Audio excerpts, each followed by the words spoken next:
listeners, and welcome to this, the 10th episode of the Heresy Accountability Buddies podcast. I'm Jacob, and today I'm joined by... Nurgle-ridden Dan. Good old-fashioned Duncan. Very Blue John. Minority Quota Tick. And we're glad to have you with us. Gonna be an interesting episode coming up. We know we didn't record last week, so that means there's a couple new things to talk about. We got some Legacies of the Age of Darkness PDF. We got the Exemplary Battle Unit ported forward, and we've had some news slip out in that time. But before we get too deep into that, let's go through our hobby progress. What's everybody been up to? So I got all of the pre-shading done on the 9 Rhinos, on the 40 jet bikes, on the 40 jet bike riders, on the 6 sabers, and all of their weapon options. And then I got the metallic base coats down on all of the saber weapons, the Ordinatus chassis, and I built an Ultramarines Champion, I built an Ultramarines Esoterist and Terminator armor, and I am working on the second Kratos as we talk. I'm looking around the room to think of anything else I've done in 2 weeks, but it was a slow 2 weeks. Oh yeah, I replaced the seals on my airbrush. Did you sleep? I slept way too much, actually, yeah, it was sad. But I got a new chair, which is going to help improve my workloads a lot better, so I can actually sit down. I was working on an office chair for the last 3 weeks because my nice gaming chair had broken, and so I had this little piddly chair I stole from my wife. That's Well, you say it was a slow 2 weeks, but it still sounds like you got a lot done. Yeah, and then I got my first game. So I played a 2K game versus John Stanford, a local guy. My Ultramarines list was kind of hit or miss. I was really just threw a couple things in there to test out. I had an assault squad. I had 3 tactical squads in Rhinos. I had a big suzerain squad in a Land Raider with a character. We screwed some things up, like we let his artillery reaction fire, so they can't do that. Found that out later. I found out that weapon skill is huge. The assault squad were charged by a full squad of Justarin, and I didn't even hit him. It was a full 20-man assault squad with decked out sergeant, which I found out is also now illegal because I built mine with thunderhammers, and they can't take that anymore. But yeah, they didn't hit him. Like 40 attacks, needing 4s to hit.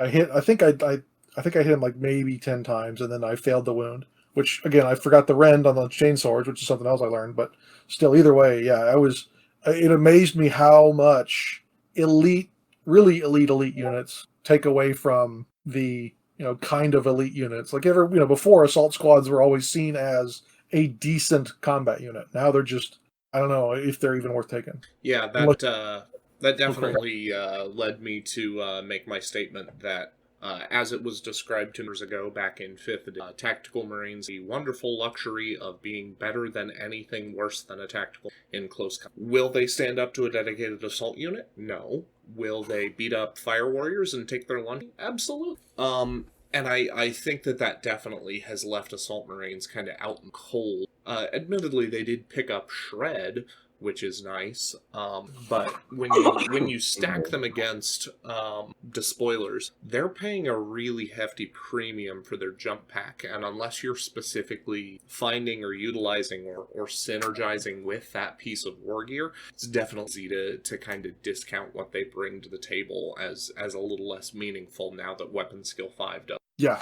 it was surprising how well they got trounced. After they devastated the assault squad, those Justarin were in my back line, so I started using the Ultramarines interlocking tactics, is what it used to be called, and I was able to bolter the crap out of them. I'd Fury the Legion twice after my rerolls from shooting him with one of the Rhinos, and it was a fun game. He ended up winning, but it was a very good learning experience. And I'll echo that sentiment. I would say that overall, I am probably learning something new about the game every day I crack it. Whether that's to answer a question from somebody else's gameplay, or to rebut what somebody says is or isn't a thing when they start doing army comp or they talk about a battle that they had. I almost always find something as far as either Oh wow, their understanding of that rule is very surprising. Is that accurate? Did it change and I missed it? Or is this something where they've got a wrong understanding or interpretation? Lots of room for growth there so far. One of the ones that I picked out this week that in that regard was the augury scanner in a tactical unit does not go to the sergeant. It is very specifically a legionnaire and not the sergeant. So if you are, say, precision shotting a tactical unit, you can either lower their leadership or get rid of an augury scanner, but not both at the same time. Same thing with a Vexilla. Yes, correct. So yeah, but for sure, like you said, every time I read something, pick up the book, even just reading chats and people asking questions, I'm learning stuff every day. Dick, you were trying to say something? No, it's all good. Okay. But that's all for me, guys. Pass it on to Tick. It's your first time in. Go ahead and tell us what you've been up to. A lot, man. I've been, I kind of got the Jones in for everything, so I cranked through quite a bit of stuff. I just finished my first box set because I got a couple of the box sets. So I finished building everything from the first box set except for the characters because I don't really know what I want to do with those. Built 2 of the Kratos tanks. I built one with all Volkite, and then I built one kind of stock standard with a battle cannon and all the normal stuff on it. Besides that, I got everything. I got those tanks primed up. I just primed up everything else, so I'm just waiting on that to dry in between commissions and whatnot. That's pretty much it for the heresy stuff. Although I did get a game finally too. I was asked to do the Iron Warriors for the show, so I figured I'd play an Iron Warrior game, and I've played them before in the past, obviously as well, but it's been a while, so I gave them a spin, and they were quite good actually. I found quite a lot of interesting stuff in my first actual game of play. I really like their Legion rules, just because a lot of people are bringing dreadnoughts or vehicles and stuff like that, and they really wreck the crap out of that stuff. So it's pretty nice. The game I found was, it was pretty good. Like we try to go real slow. We only played 2,000 points, and we took probably about 2.5 hours, 3 hours to play, which is slow for me. I'm a pretty, if any, as like I think the only person in the group I played is Duncan, but most people know I'm a pretty fast player. I go through it pretty quick. So for me to go that slow, it really allowed me to take everything in. And I gotta say, for my first play, I really enjoyed it quite a bit compared to old edition. I find that it's got a lot of depth to it that makes it really interesting. I think we're as close as GW is going to get to I do a unit, you do a unit with the reactions and whatnot, because they're never going to go as far as like Legion or Star Wars Legion or Bolt Action or something like that. But I think this is as close as we're going to get with one of the mainline games, and I think that really adds a lot of depth to the game. I think the new line of sight rules, the movement rules really add a lot to it. And as an old school fantasy player, I really appreciate that a lot. It just makes the game feel a lot more tactical, especially compared to, because I still dabble, well, not for a while, but I used to dabble a lot with the new 40K stuff as well before I kind of moved away from that. And that always felt like, to me, like the way I try to explain it to people, it feels like you're playing like a board game representation of League of Legends or something. One of those like type of games where you're taking areas or whatnot. Like I don't really play those games, but like Dota and all that. And this feels more like an old school war game again, which I really like a lot. That's pretty much my stuff over the last couple of weeks. Excellent. It sure sounds like you've made some good progress, and it's excellent to be able to hear you mention where you feel like line of sight matters in the game, or at least that was your experience, as that definitely swings back to John's point where dodging line of sight and being able to kind of assault up and over it or pop out from behind it is one of those advantages afforded by jump packs and jet bikes. Just the ability to ignore that verticality and push through after dodging line of sight for a phase or two. Yeah, and because of how the rules work, you can use like tanks and stuff like that to kind of block out things, which is really kind of cool. Kind of reminds me of like more of a real world tactics, or like anything you watch like Vietnam or anything when infantrymen are kind of moving around the tanks and using the tanks as cover and whatnot. You can kind of do that now, and it's really nice because now with how you take away casualties and whatnot, that affects that as well. So yeah, man, I really think that's a great kind of addition to the or focus on the game. Dig it. So, what was your first impression of how the actual gameplay itself, reaction wise, went? So yeah, so like I said earlier, I really like it. And being an old school fantasy player, I think like the reactions to like shooting and close combat came very naturally because it's almost like an extension of like the things we used to do in fantasy. It's a little bit deeper than that. Obviously, the one of the things I was worried about going in was like the Legion reactions can be really powerful. Like when somebody was reading me the Emperor's Children, I think the Emperor's Children one, and there's one that like makes you a disorder, like the where they countercharge you. I was like, man, that's gonna really hurt if I'm doing like a World Eater list or something like that, playing one of my close because I like to do a lot of close combat. And I'm like, how are you gonna? I really didn't take into account the fact that you're only going to get that once per game. Now, what's really cool about that is, for a person like me, and I'm certainly like when it comes to Heresy, I'm not a competitive guy, but in other games, I've been like a really competitive player from 40K fantasy. I used to do a lot of best generals and things like that in those games. So I definitely like deeper tactics, even though I keep myself more towards like a fluffy sort of army when it comes to Heresy. The close combat, the shooting ones, I thought was great. The only one that I felt was a little, I don't know if the word is cumbersome or slows things down a little bit, is the movement reactions.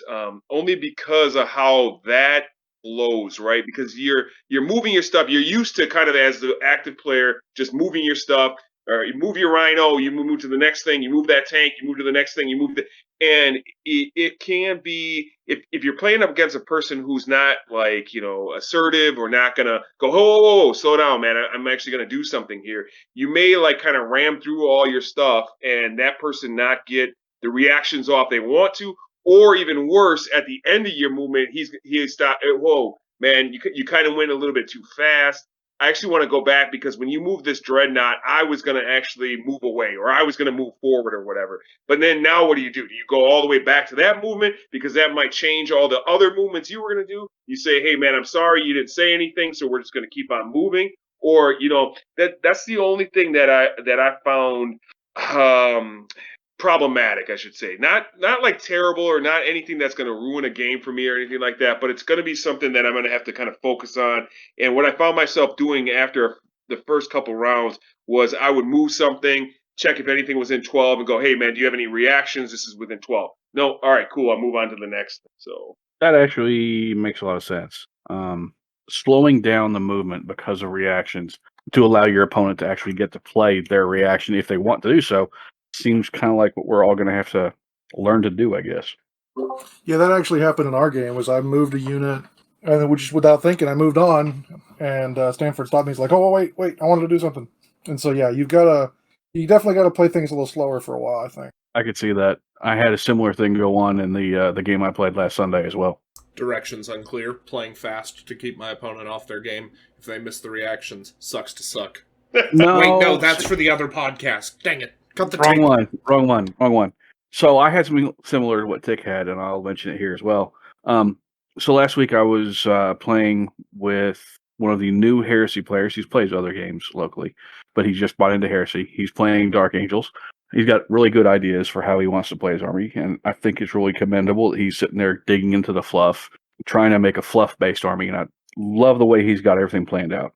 But one of the movement reactions he wanted to make, he didn't realize he needed to make it, and I had just moved, I think it was a despoiler squad into assault distance, like 6 inches away from a giant blob squad of tacticals with a Centurion.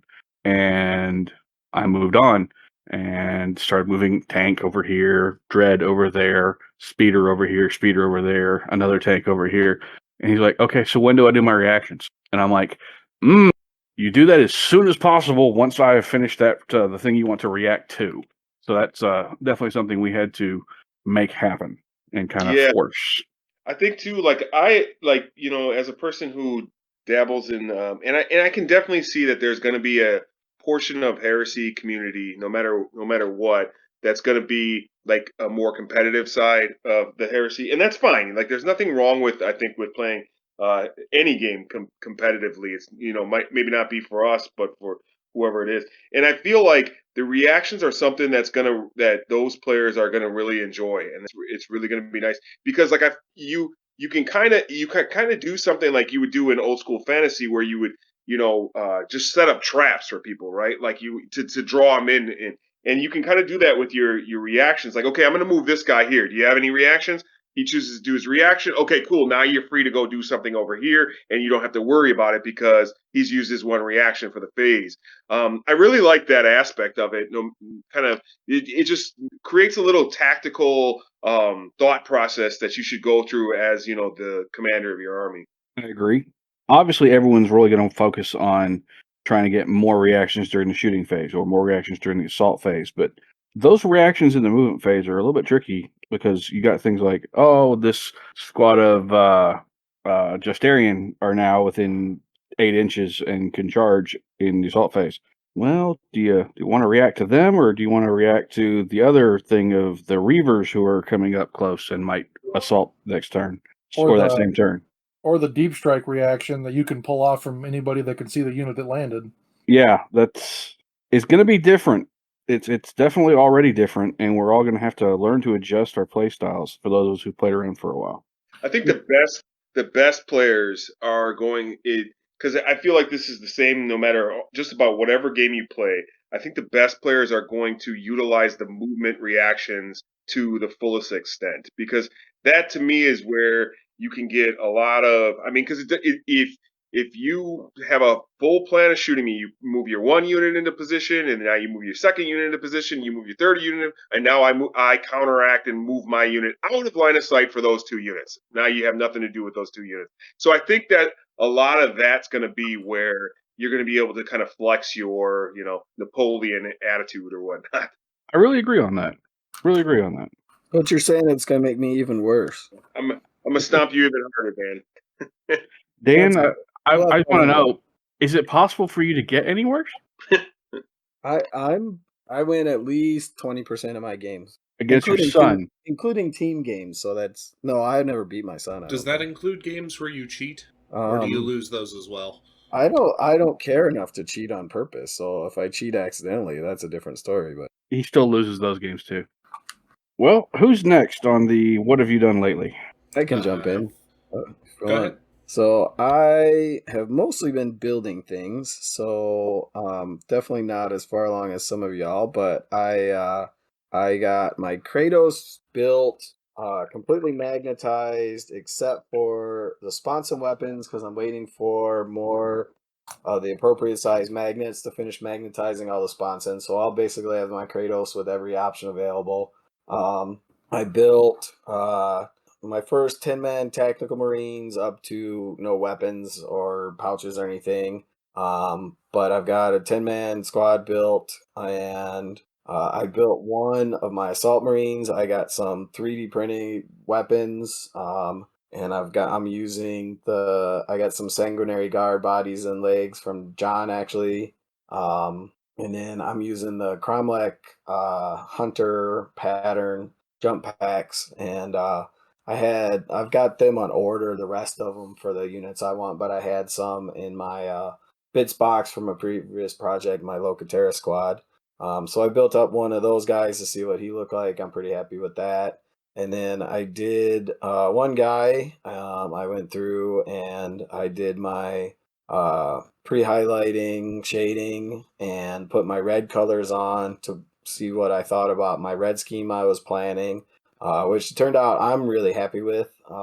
My wife's like, how come it's so dark on one side and light on the other? I'm like, well, that's because the light's coming down from that side, and that's how it's supposed to look. So I don't know if that means I failed her thoughts, but I think it looks really cool, and I post them up, and the feedback was generally good on it. I gotta start putting more colors on them and pick out everything else, but so at least have the basic colors I'm gonna use. And today I got the pre-shading done on the Kratos are at least mostly done. To where I'm almost ready to start putting color on there. Yeah, so considering that at least this weekend I was laid out on the couch most of the weekend because I picked up the coronavirus. I'm not doing bad. I also didn't mention this before, but the guy who 3D printed the bits for me is the guy who got me into miniature gaming way back, or one of them in the late '80s, early '90s. Played D&D with on all kinds of other stuff. Managed to get him to pick up a box, and he's building up a Death Guard list. So More um, Heresy players. I love this. more Heresy Very players. cool. He's a Michigander, so trying to get him in with Zach and the crew over there, and hopefully he'll be coming to events and playing. So pretty geeked about that. He's the guy who gave me my Mark One Land Raider that I painted up mostly all the way for my Ultramarines. So I'm actually selling him my 2 Contemptors out of my 2 box sets because I don't have any current plans for him. So help build his list up. So yeah, so that's Cool. pretty much what I've got done. Cool. Well, that's spectacular. Well, I guess I'll go ahead and go. There you go. I have ordered a whole boatload of bits, bases, not bits, sorry, from Elric's Hobbies, so I can do new basing scheme for the entirely new Sons of Horus that I'm doing. It's pretty much going to be an entire rebuild of the entire army, for what I can tell, because based on some stuff I've discovered over the years since I did the original Sons of Horus army, the new stuff looks much better in my opinion. So redoing all of them because, of course, you have to do that. Did that. I've got a squad of the spoilers sitting, everything done, decals done, needing bases, and their final dirtying up around the legs for when I get their actual bases in to match the actual basing scheme. I am currently, as I sit here and talk, I am working on a squad of just Reavers because I'm not going to fight with my jump pack Reavers. I'll just leave them be as they are for right now and not use them for a while until I feel like playing with something out of that PDF and seeing how I actually like it or not. So I've got 16 Reavers sitting here that I'm working on. I've got another 2 packs of Reavers over in my pile of shame waiting to be worked on. So when I get done with these guys, I'll have more Reavers to work on. Let's see, what else have I done? Oh, built a Leviathan, got him pre-shaded out.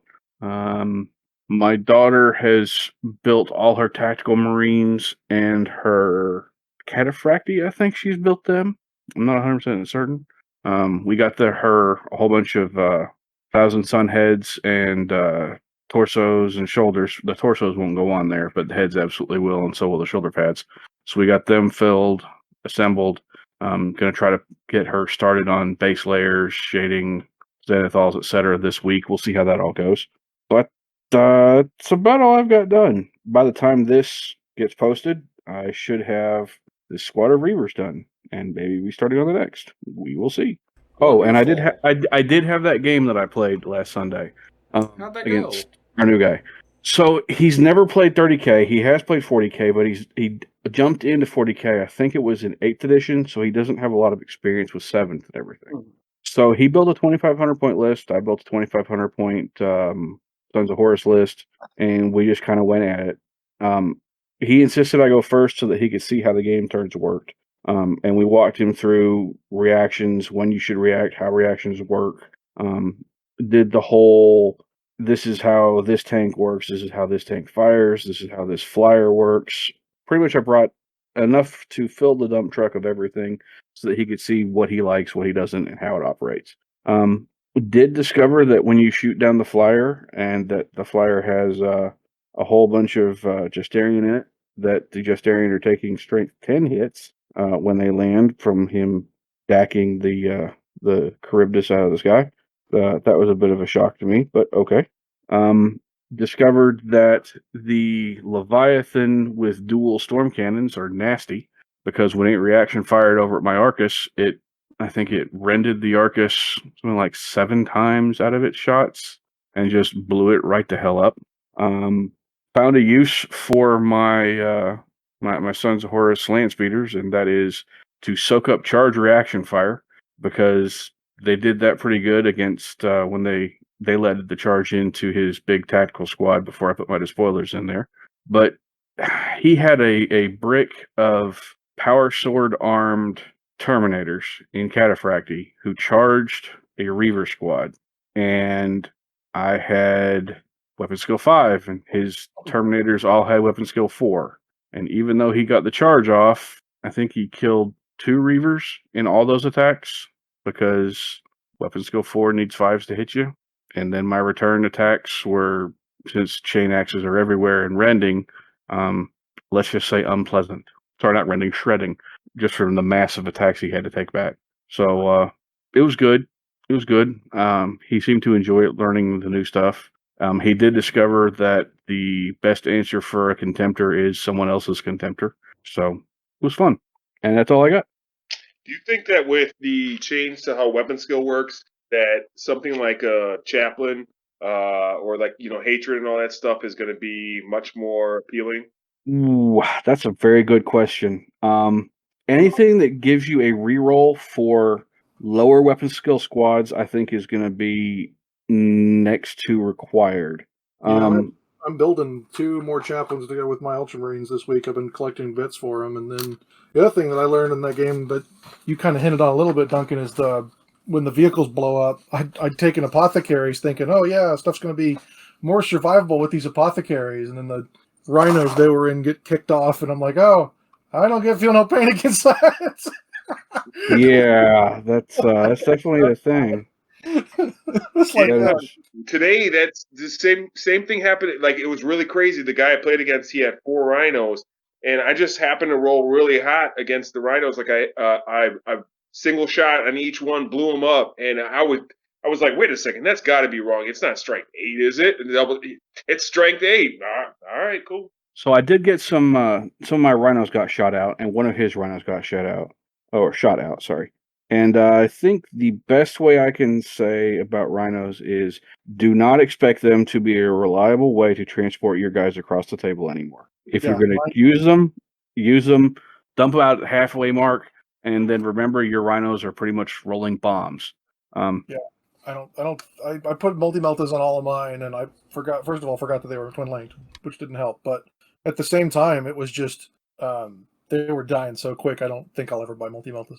They were just bam, because the first turn I shot at something with the rhino just to try to open up the Ultramarine reroll, and that reaction fire killed the rhino. And I'm like, well, crap, now that squad's pinned. And Your rhinos, if you're going to bring them, bare bones. Dozer blade only, 40 points, nothing else. And understand that it's a sacrifice even having that, because you're spending 40 points that could be something else somewhere else more useful. For actual reliable troop delivery for hand-to-hand or anything else, I think we're going to see a lot more variations on the Land Raider. Not just Spartans, but Proteuses as well. I dig that. Speaking of, I ordered 2 Proteus recently. Hey, good man. So that's what I've got going on, folks. Jamie, what have you been up to in 2 weeks? Well, I've been out of town a bunch, and I've been sick, fighting a horrible sinus infection. Been tested for COVID multiple times, and I haven't gotten the good news yet. So, anyways, I have, hobby-wise, I have built and painted 2 Dark Angel tactical squads. I took one of my old Dark Angel vet squads that were acid heavy bolter squads, and started popping the guns off and rearming them as a veteran squad with combi meltas, and finished those up. And then I've built and painted 3 rhinos, and then I've started a 4th rhino that I'm converting into a Damocles command rhino. And then I've ordered a lot of bits, like $50 worth of sword from Conversion World, and swords and shields. And then I've also ordered actually it's like a ton of combi weapons and heavy weapon sets, because I'm getting ready to start cranking out heavy weapon squads with missile launcher chum chum. Who'd you end up going with for for the combi weapon? Say again. I didn't hear. Which bit company did you go with for the combi weapon? Actually, I have one of the things I've also been doing is going through organizing all my bits because of how many Toys for Tots armies I have done. I actually had this is crazy. I had enough Mark IV squad sprues left over that when I was going through them, I actually have enough combi bolters from those sprues to arm all the squads. That's So- one apiece, man. Yeah, I know, but that's what I'm saying. That's how many.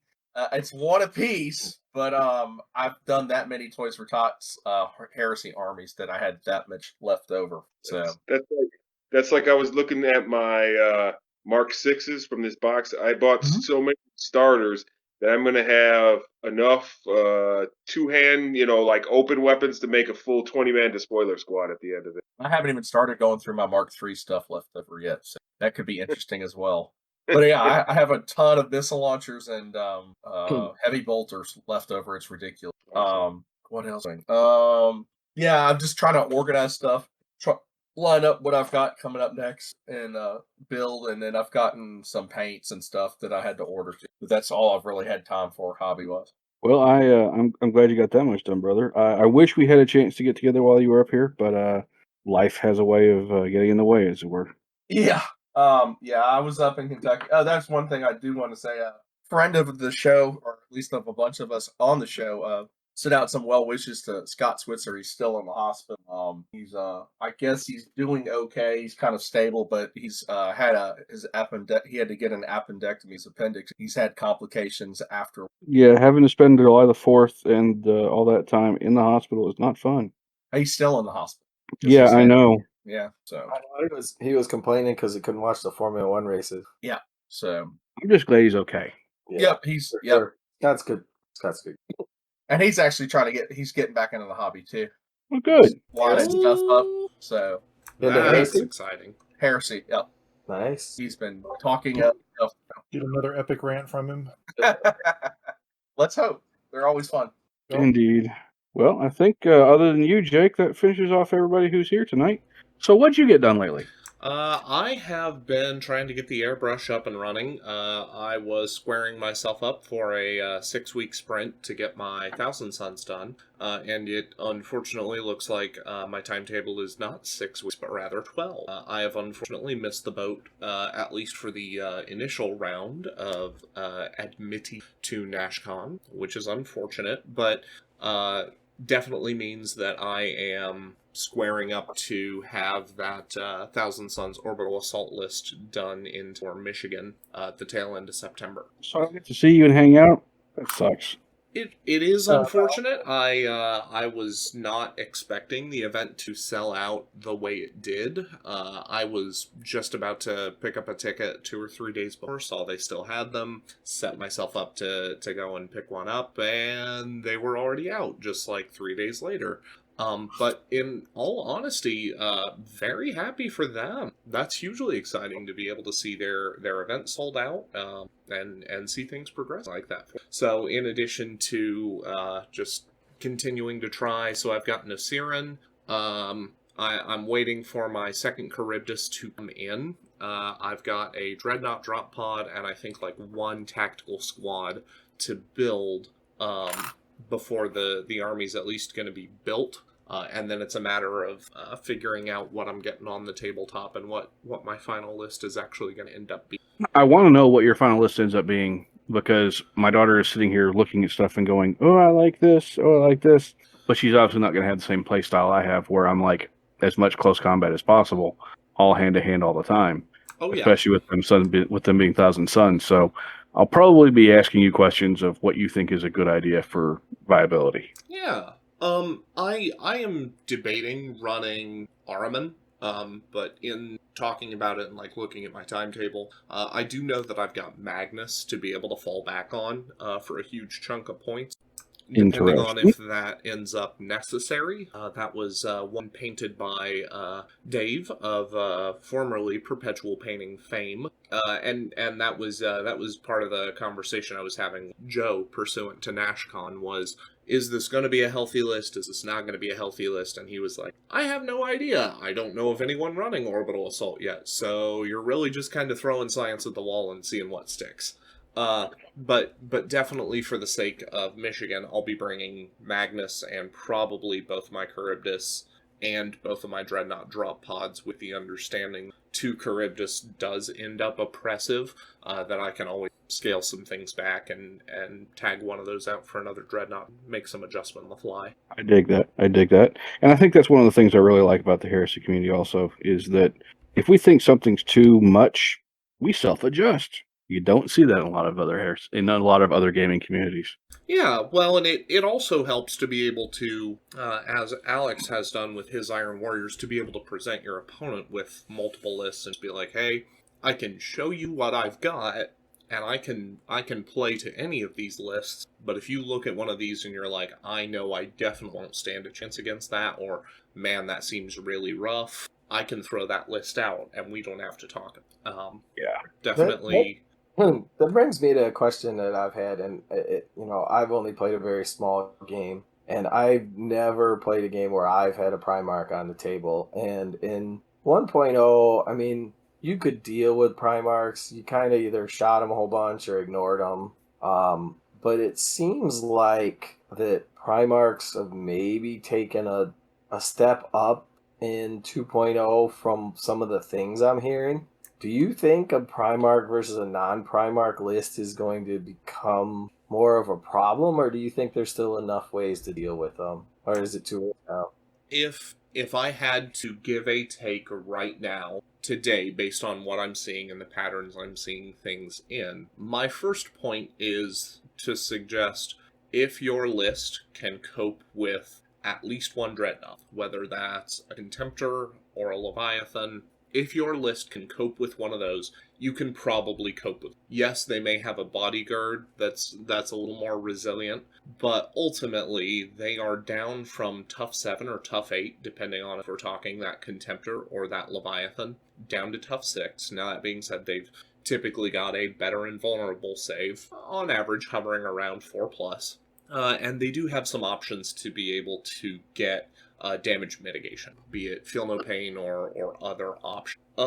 So if your list can cope with Dreadnought, I think you can cope with Primarch. Where it might get complicated is if you brought like a Leviathan and a Primarch. I don't know if that's going to be, especially depending on how quickly they can get them across the table, I don't know if that's going to be too brutal for most armies to try to compensate or contest. To be honest, if you're at that level, you're looking at 3,000 points plus. Yes. And we're currently targeting 3,000. I've seen a lot of other communities doing the same. But yes, by the time you're bringing a 4-ish 100-point Primarch and a 4-ish 100-point Leviathan, depending on if you bought it a Dread Pod or not, otherwise I think they're like 300-ish, 3 to 350, depending on what upgrades you might take.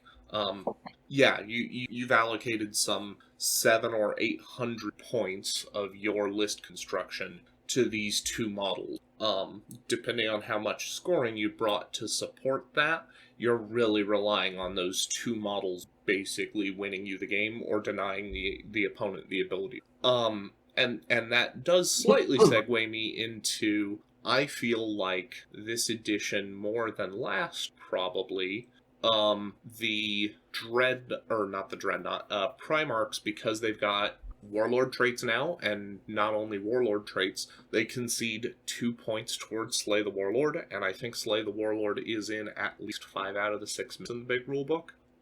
You're very much having to say, just as you would with other named characters in a Legion, okay, if I'm bringing this Primarch, what am I bringing them for? What is their Warlord trait enabling to layer or to stack or interleave in terms of buffs to my army that, combined with my Rite of War, I can leverage? I think that's definitely true for some people, and I think there's going to be a lot of other people that are like, I just want to play my Primarch, man. I didn't think about any of all that stuff, so which is perfectly fine, I think, too. I think that should be viable. I don't really think that they're too overpowered. I mean, I haven't played with one, but I've kind of like looked over the rules and everything like that, and I think I'm a pretty tactical guy when it comes to the rules. I think it's going to be something that's interesting, but I think it's nice because I feel like they're more balanced. Like I don't care what they said about 1.0. They ran their mouth about how they designed all the Primarchs at once and then created them.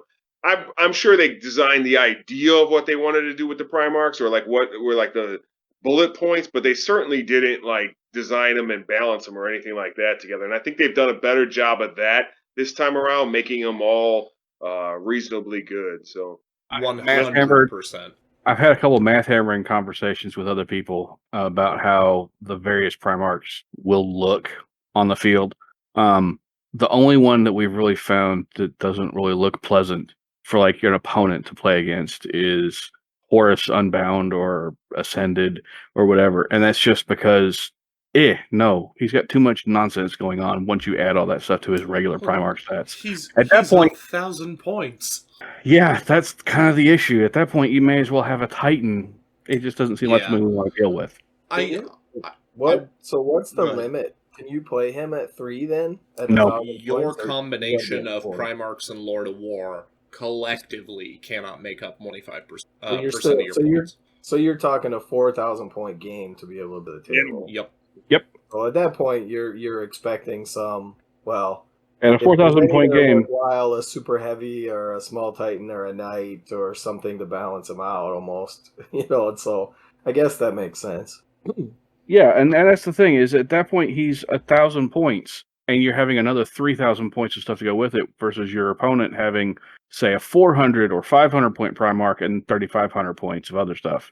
It just doesn't seem like something that's quite as much fun. I think the one thing too also I feel like in my one game and it was only 2,000 points. I really wish people were more apt or more open to playing with larger board sizes as well, because I feel like once you get to that like level of 4,000 points, like it just doesn't cut it being on that normal 6x4.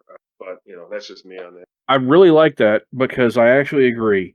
If you're playing with larger number of forces, more stuff with a regular heresy amount of terrain, you're going to get that table crowded really quick. Yeah, my militia always filled their deployment zone and then some, usually at 3K. So, I mean, I've been pretty easy with the Ultramarines, except for the Armored Breakthrough list with all the Predators usually end up filling the deployment zone as well, but we'll see what that looks like this time. I'm trying to figure out what I want to take to Nashville, assuming gas hasn't hit stupid by then, but... It's coming down around here right now. Yeah, same. That was under $5 here a couple. I paid under 4 last night. Yeah, I know, but it's Chicago's the hub of everything, so everything has to come here and get shipped out. So they have to charge $1 extra here to not ship it out to everyone else. So that's why it's more expensive here, right? It makes less sense. I'm just going to go ahead and go with Subject of circling back on Primarch Fight Club, am I wrong? Are Lehman Russ, Perturabo with the hammer, and Ferris the only Primarchs who have Brutal, or did Vulcan get it? I'm going to lie and pretend that I know what you're talking about there. I can look Vulcan up because I might look right. Because I have not looked at Vulcan. Even though I built the Salamanders list for today's $1,000 challenge, I did not look at Vulcan because I didn't even want to consider him. The reason why I ask is because that I know nothing upends Primarch Fight Club quite as much as having Brutal. Well, he doesn't have Brutal, but he has something that's quite nice. Every hit is instant death, so... And that's awesome against other things, but... Yeah. Man, it will not die 4+2. Oof. He's a beefy man. Well, he doesn't die. I mean, he keeps coming back. There's a reason for that. Looks like the lion didn't get it. Somebody was saying something, I cut him off. Wasn't his wet... Go ahead, sorry. Oh, sorry. Well, I was going to say the lion's got 2 swords, so double check both of them. Yes, I checked both of them. Neither has it. I thought Vulcan was only like weapon skill 7. That is right.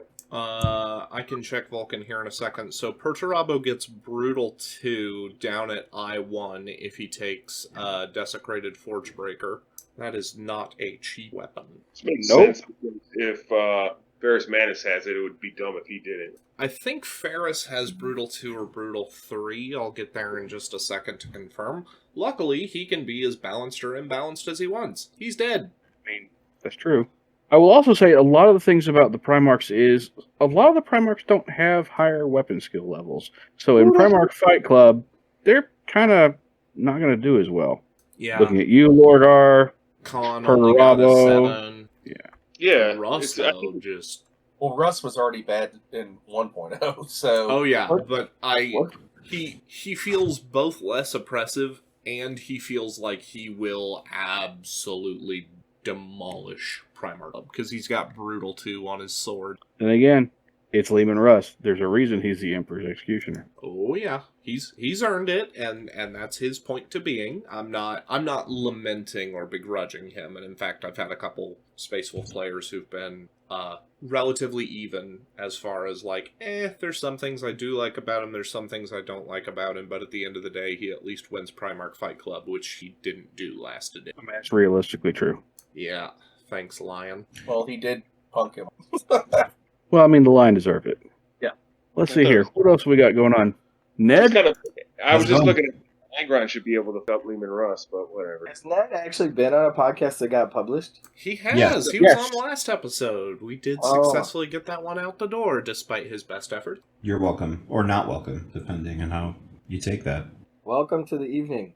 Thanks. Glad to have you with us. So as I'm doing just a little bit of scouring through Primarch rules, did you have any hobby progress to report? Yeah, well, right now I'm finally getting around to building my big box. Tomorrow, it's going to be It's just going to be a proxy game because I am trying to decide what to do to finish it up. But a friend of mine who plays Dark Angels, some of you might have met him at Adepticon, James. We're going to go play at his house. I'm going to bring what will be a proxied traitor Dark Angels against his loyalist Dark Angels. And we tried to figure out, we're going to start figuring out some house rules to make Luther. Oh, very cool. We can make these little grudge matches more interesting. I dig that. This will be eventually I think this is going to be the force I want to take to Adepticon, the Dornian Heresy inspired Dark Angels. So Luther gets a hold of things and swirls his mustache and whatever else, but Very just nice. making Corley some mustaches is Erebus. Oh, right. He strokes his goatee then.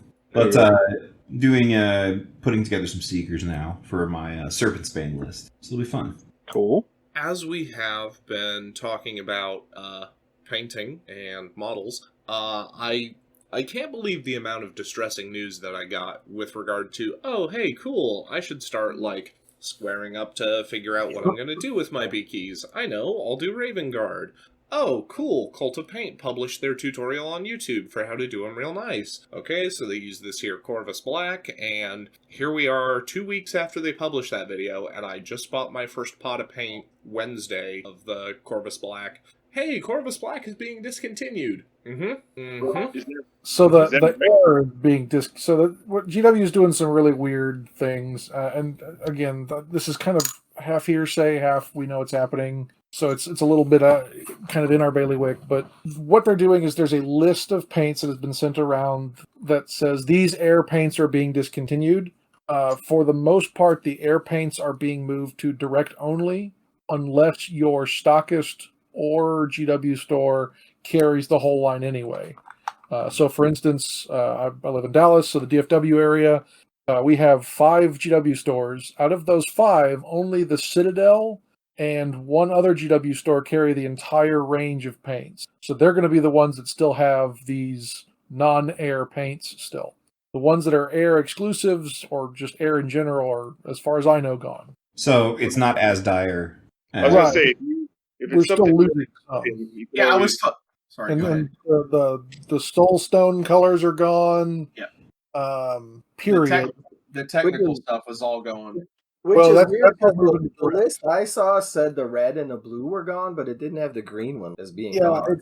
I keep seeing different. Now that I got the list from a friend that works at GW, and then he explained it, and then he took 5 more minutes and he explained it a different way, and then I got a different list from somebody else, and he says, no, that list is right now, and so I'm thoroughly confused myself. But the last way he explained it was that the airs are gone, and the ones that are still going to stay, like the Typhus Corrosion and a couple other colors, are moving direct only.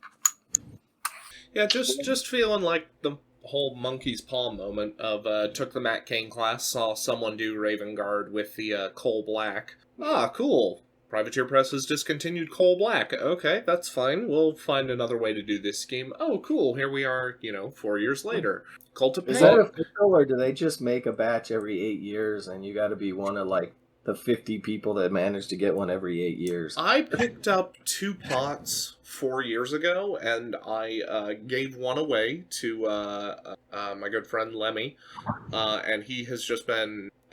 I can't even begin to express. He really likes painting in darker tones and hues, and so giving him a color with which to highlight black and still leave it black, overjoyed.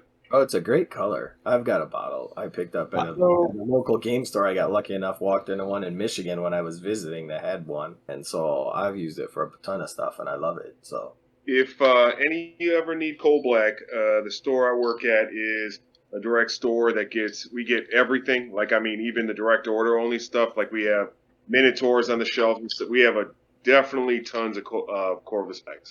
Nice. All I'm going to say is I'm right here by Games Plus, and they carry the whole line, so they'll have everything as well.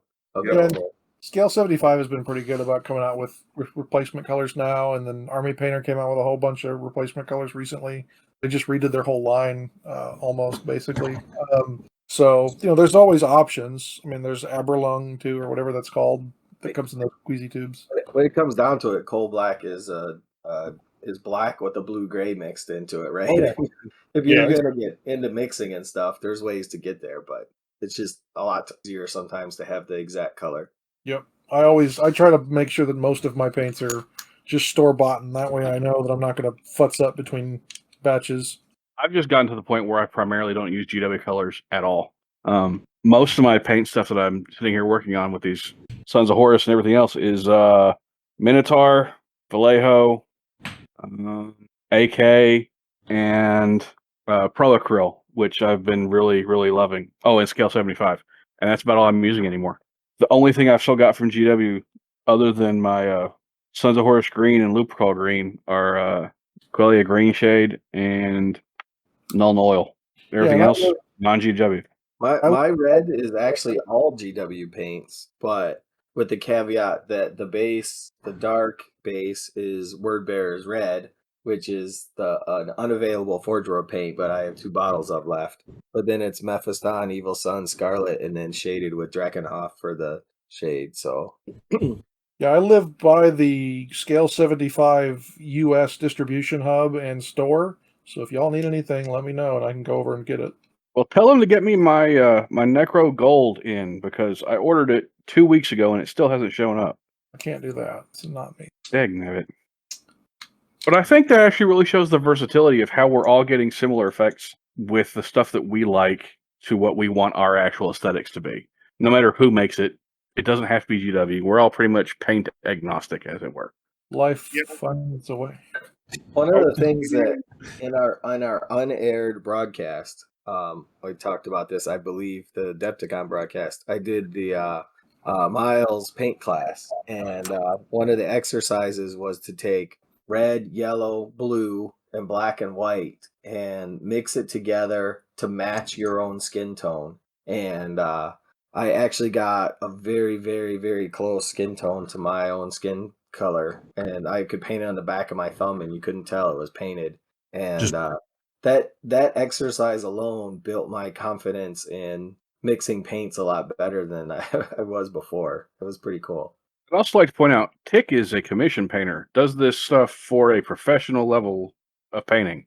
Tick, primarily, what is your go-to for paint-wise, line-wise? So I'm just like you, I use just about everything. The only thing that I use pretty much every single day is my shop is able to get the line of AK Interactive acrylic paint, and their acrylic paint is absolutely phenomenal. I can't believe more people don't use it. It flows crazy well because you can pretty much go right from a palette to a couple drops of flow improver, and it goes right into your airbrush, and you can brush it there.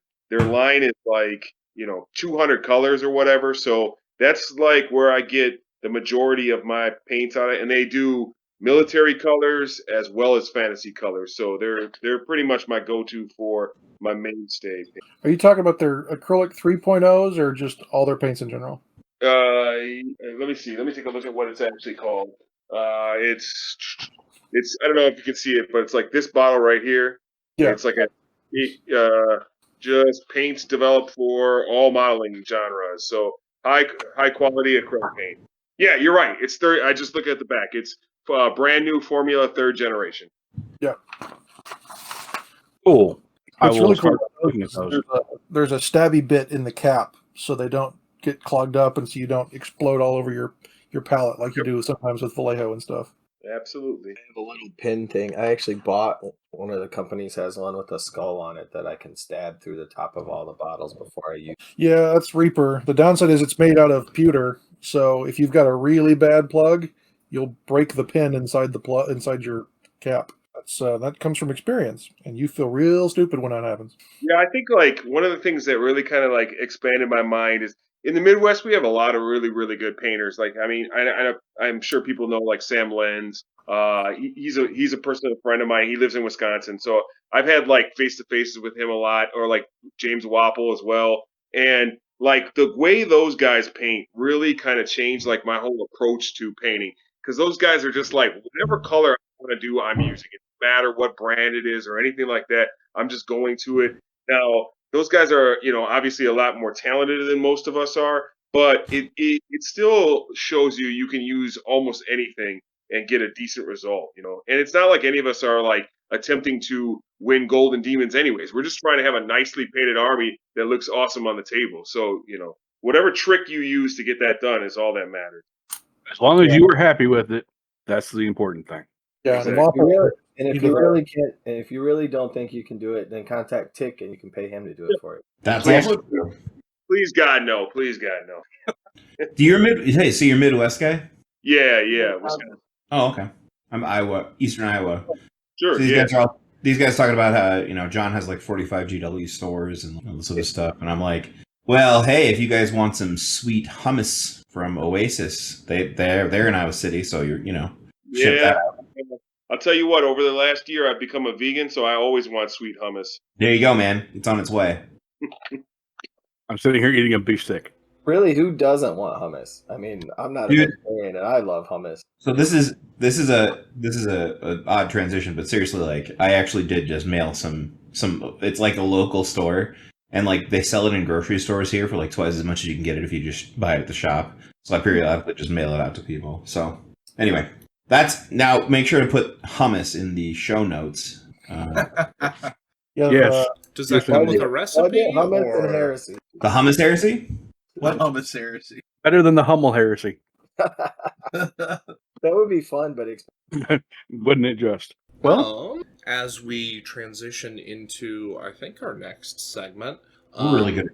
I did want to circle briefly back and capstone the Brutal Primarch discussion. So Perturabo gets 2, Ferris has Brutal 3, Guilliman gets Brutal 2 Fist, Russ has Brutal 2 on, I think, Sword, Horus himself has Brutal 2 on the Mace, and of all the people, Lorgar has Brutal 2. That's right. In close combat with his Strength 8 AP2 Power Mace Summerbane. So since we're talking about using other things, it's a bit of a bittersweet, but 4chan has announced that they're going to close down. Most of us didn't go to the actual 4chan, but 1D 4chan was actually a great place for Heresy Tactics, and I was kind of hoping to see what 2.0 would bring, but looks like they're closing down in September. Really? Yeah. I had seen that 1D 4chan had gotten really, really flaky the last couple years about what it was actually being hosted at any given point. So, but yeah, they generally, strangely enough, had relatively sound crowdsourced articles, what the legions were and what they did and how they worked. I don't think there were ever like sample army lists posted, but generally more sound than what I would have expected out of The 4chan crowd. Yep. Yeah, I was surprised always that I'd go in there and be able to get an idea of, okay, I've never played custodes before, so what do all these weapons do? And obviously the articles were pretty memery, but at the same time, it was actually decent advice. Okay. You're Well- you're a braver man than I, but we'll tip our cups to them anyway, I guess. No, probably best not to. Yeah. You never know what they're going to do when they do something. Right. Or Don't what's look in that behind. cup. Yeah. Yeah, So- there's a lot of jokes here we can avoid because we want to keep with our Yeah. PG ratings. So Yep. Indeed. I think it's interesting too. It won't matter for the Primarch battle, but Kurz does have Murderous Strike 4+. Yeah, on his- most Primarchs seem to have a way to dispatch line infantry without allowing them to feel no pain or Yeah. similar trickery. But yeah, Kurz is not probably going to be an effective Primarch fighter. He does have a weapon skill 8, but the Brutal is probably way more effective.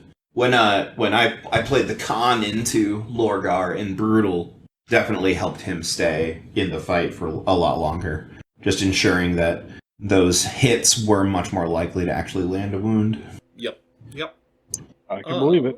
On the subject and segue, questionable balance decisions, we did on July 1st get our PDFs that had thought were going to show up earlier, but you know what? Better late than never, so here we go.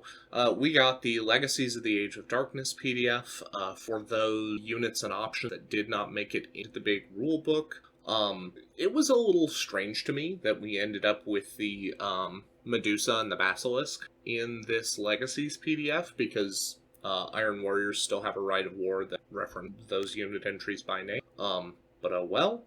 And likewise, we did get the conversion for the exemplary battles, as well as a weird word bearers unit where you can have embedded medics. I love that unit. I think that unit is hilarious and bizarre, and it's exactly what I want to see from those exemplary battles. Yeah, it definitely felt like the riskiest unit they've published so far, and that I would agree in turn makes it at least more interesting to look at or talk about, other than just, oh hey, you can buy storm shields on Terminators if you're Imperial Fists. Couldn't I do that already? Yeah, but we don't like to talk about it. I thought it's interesting because one, it gives you a neat modeling and painting option besides being a unit that would be fun to put on the table and fluffy to put on the table. And I'm already trying to figure out if I ordered enough apothecary bits when I ordered my Cromlech bit order to build a unit of those when I get back to my word bearers besides the apothecaries I need for my blood angels. So I like the unit a lot, and I will definitely build one up at some point in time. I just think it's entirely unique. It's entirely unique design. I just think that's, And it's really flavorful. and it's a really flavorful thing. But I'm glad because there was questions about things that didn't have models and whether they'd show up. And I know John is probably the person I know the most affected by this because they brought in Fulmentaris, but they didn't give them the option of the cannons that John had his built with. They brought the missile launcher ones. But they did bring everything that was in 1.0, as far as I know, now has official rules. Now we can get into it, and we could probably put a whole episode together on the hits and misses of what units got better and what units don't make any sense or got way, way worse and what they released. But at least there are official rules for everything that existed beforehand now. So at least on that side, it's good. They still missed Contemptor Cordis. I mean, I guess you could just call that a normal Contemptor now. It's not a problem. Yeah. There and like you said, there were so many oddities in that PDF. The Fulmentaris losing their autocannons, the Nullificators, which is another unit I just finished when we started the podcast, randomly gained more options than they had before. Disintegrators, right? Yeah, Disintegrators, and they lost the Thunderhammers per guy, which is another upgrade that I've done. I don't know. The less we talk about that PDF is probably the better, because, like you said, we could easily spend and I've seen other Hours. podcasts that have already gone 8 hours talking about. I know that. So one of the things, like Warmongers were one that people were missing for a bit, and they brought the Warmonger back console, so that's a nice thing. I think the best thing we can say about it is it's here. Everyone has to deal with it. I'm glad it came out. Let's leave the kibitzing about all of everything on it to a different time when we have literally nothing but time to devote to that entire topic. Yeah, I will say, while I appreciate it exists, I really, really, really wish that it wouldn't have. I mean, it's almost like it's written by committee. Like different people wrote different units. Some models, some rules don't exist, or some weapon options don't even exist on the models. Some models got weapons that they don't come with. It's a very odd PDF, and we've talked about before where we're not going to be overly negative at GW, but we are going to point out when they do make mistakes. I'm honestly going to say I think this PDF is a mistake. I would rather they have waited, or at least say, look, this is draft 1 or something like that. But this PDF's bad. Yeah. It's got a lot of problems. In their defense, they did say that these rules are just temporary, and that a lot of these units are going to be updated, or they could be changed and put into books down the line. So what I think is going to happen is any of these units, they're going to purposely make any of these units that they don't actually make, and they have you convert worse than the units that they make, right? Because they want you to buy the stuff that they make. Now, I think that if they get closer, so like let's say Fulminators or like Gallon Surlac or something like that, if they get to the point where they're going to make that figure, then they're just going to write the new rules for them, like a Lucius, right? Like they just did the Lucius figure or whatnot. If they get that stuff, I think you'll see the rules updated and they'll probably be better. Although I'll say that from an Ultramarine perspective, I think Locutarus and Fulmintarus both got major upgrades rather than... I think Fulmintarus are... almost to the point of broken. Disrespectful to run, to the point where I would probably caution certain players for the health of their kneecaps against certain other players if Fulmintarus show up. I've got a buddy who plays Iron Warriors. It's just like, cool. Why should I even talk about Siege Tyrants when Fulmintarus exists? Because you got twice as much range. For whatever that is worth, that is a factual statement. It's worth something. My kneecaps say it's worth something. Well, I mean, we've covered that. So I guess the other thing we got a preview of some pretty awesome Emperor's Children heads and shoulder pads, as well as a preview of a fully plastic Predator. Dan, you may now squee. Yeah, that was a welcome surprise. I wasn't sure how quickly we would end up seeing that, but very pleased. I think their hand was forced on that when it got leaked, to be honest. Yeah, and the fact that we got the blurry picture of Ascended Angron, and they followed it up with the HD pictures in the same day. Yeah, they did the same thing with the new Kasserkins and Creed and the Sentinel, didn't they? We got blurry pictures of those, and within a week they had full. The only one I can think of that hadn't really come out was the Sarkarian or whatever. They, it got leaked at Forge World when they were doing the previews that there was a plastic one coming out, and I haven't seen hide or tail of it since. So yeah. Well, it's in the book. I think it says plastic in the actual rule book when it points it out. Right. I mean, there's a couple pictures of it, and the same thing with the Land Raiders. They've been have been pictured in plastic as well. They haven't really rolled out them yet. So. Yeah, I think that the Predator was planned to come out this week because the only thing that happened was the video got dropped 12 hours early in China. So I think that was an oopsie, but the plastic Demon Prince Angron, I think that one was a faux pas, possibly.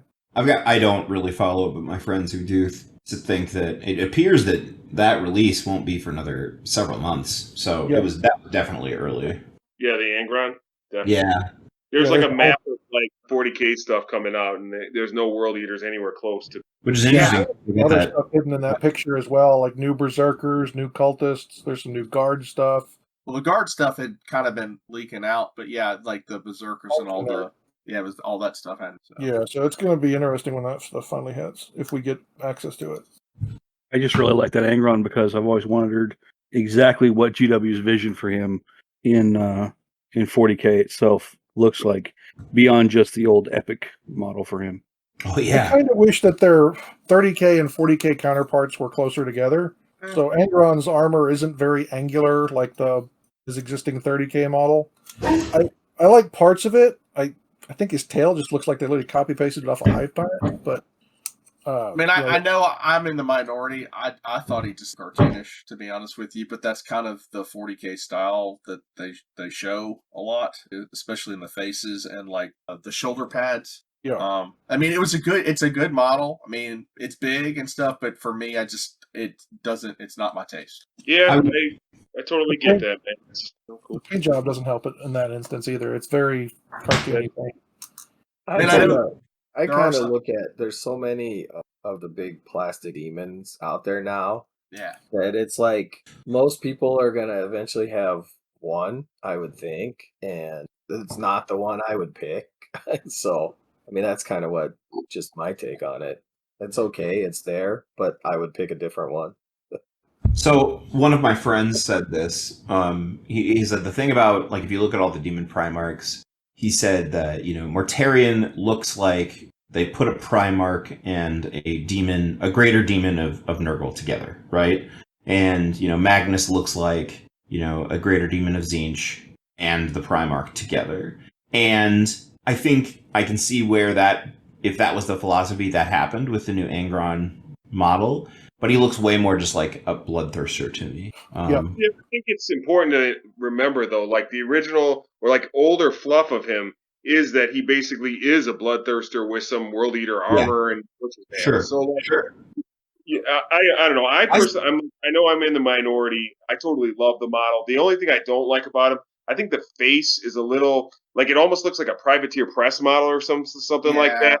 Yeah. Like I'm skinnier and more like bony-ish and whatnot. But other than that, I like it a lot. I still always look more skull-like and look more like the corn symbol brought to life. I do agree with you on that one. I still like the model, but I just I feel like Mortarion and of the three of them, I'm a Death Guard fan. So yeah, totally.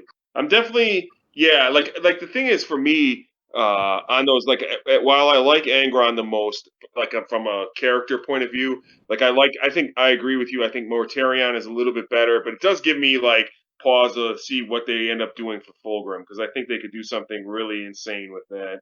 Yeah, especially if you look at what's that snake chick's name from Age of Sigmar? Yeah, Marathi. There you go. Yep, that's a friend of mine is doing that. He's scratch building his own, and because all the parts combined are going to be like $600 or something ridiculous like that, he's taking his time on it. Hey, but putting that much love into something that you yourself want to look unique and look awesome, that's what the game's about, man. Yeah. I have to say, just pulling up because I'd forgot what Angron looked like. And I just pulled up Angron, Forge World Angron, and then pulled up the demon model. And when you're talking about the head being the way it is, more than anything else on this model, I would say, in my opinion, the head throws back to what the Angron model, Forge World model head is, where it's skinnier and long and skinny with the butcher's nails coming out of it. That almost the head and face is probably a good progression of what the Primarch model is. Think so? I think so. Yeah, if you find the artwork from the card game that kind of started the whole heresy mentality, that face looks like a corn symbol brought to life. It's so gaunt. It's got the same.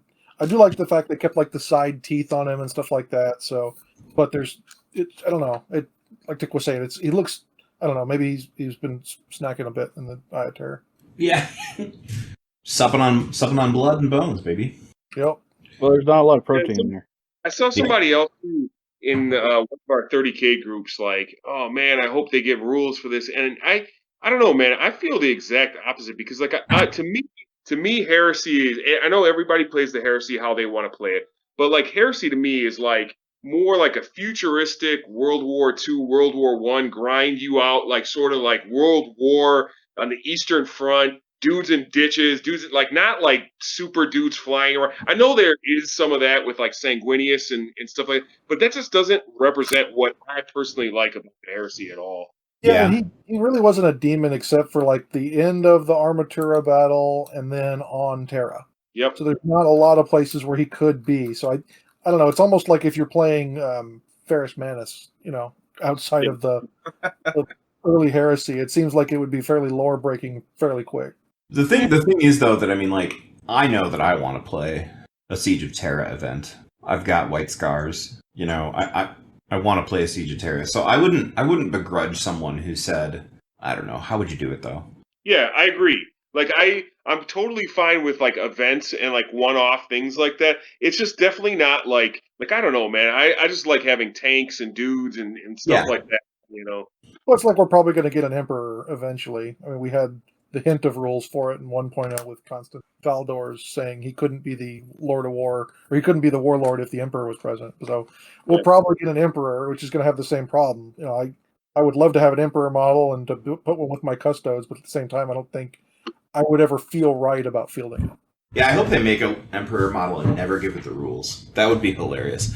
It won't happen. Oh, but They at won't the same time, Tick, right? I could see you doing a mega battle and bringing, him out when you got Titans and other big toys on the table, right? Of course, man. Come on now. Oh. Of course. So, I mean, admittedly, that's, not every game you're going to play, but it's just, it is an avenue that lets a toy like that come to the table and make sense in Heresy. I mean, it's not a Primaris Marine, so it's okay. No. Let's not. I know. I'm just playing. Stepping down the forbidden path. I'll be happy to take that one. And all complaints come to heresy.abbs.podcast@gmail.com. And they technically come to me, but I will make sure if you're complaining about someone else, I will. Attention, Jamie. Yeah. Attention, Jamie. Which reminds me, we need to talk about the Ultramarines some more before we move on, right? Well, speaking of which, if we had to talk about Ultramarines, Hold on, I'm gonna send in a complaint email. Keep going.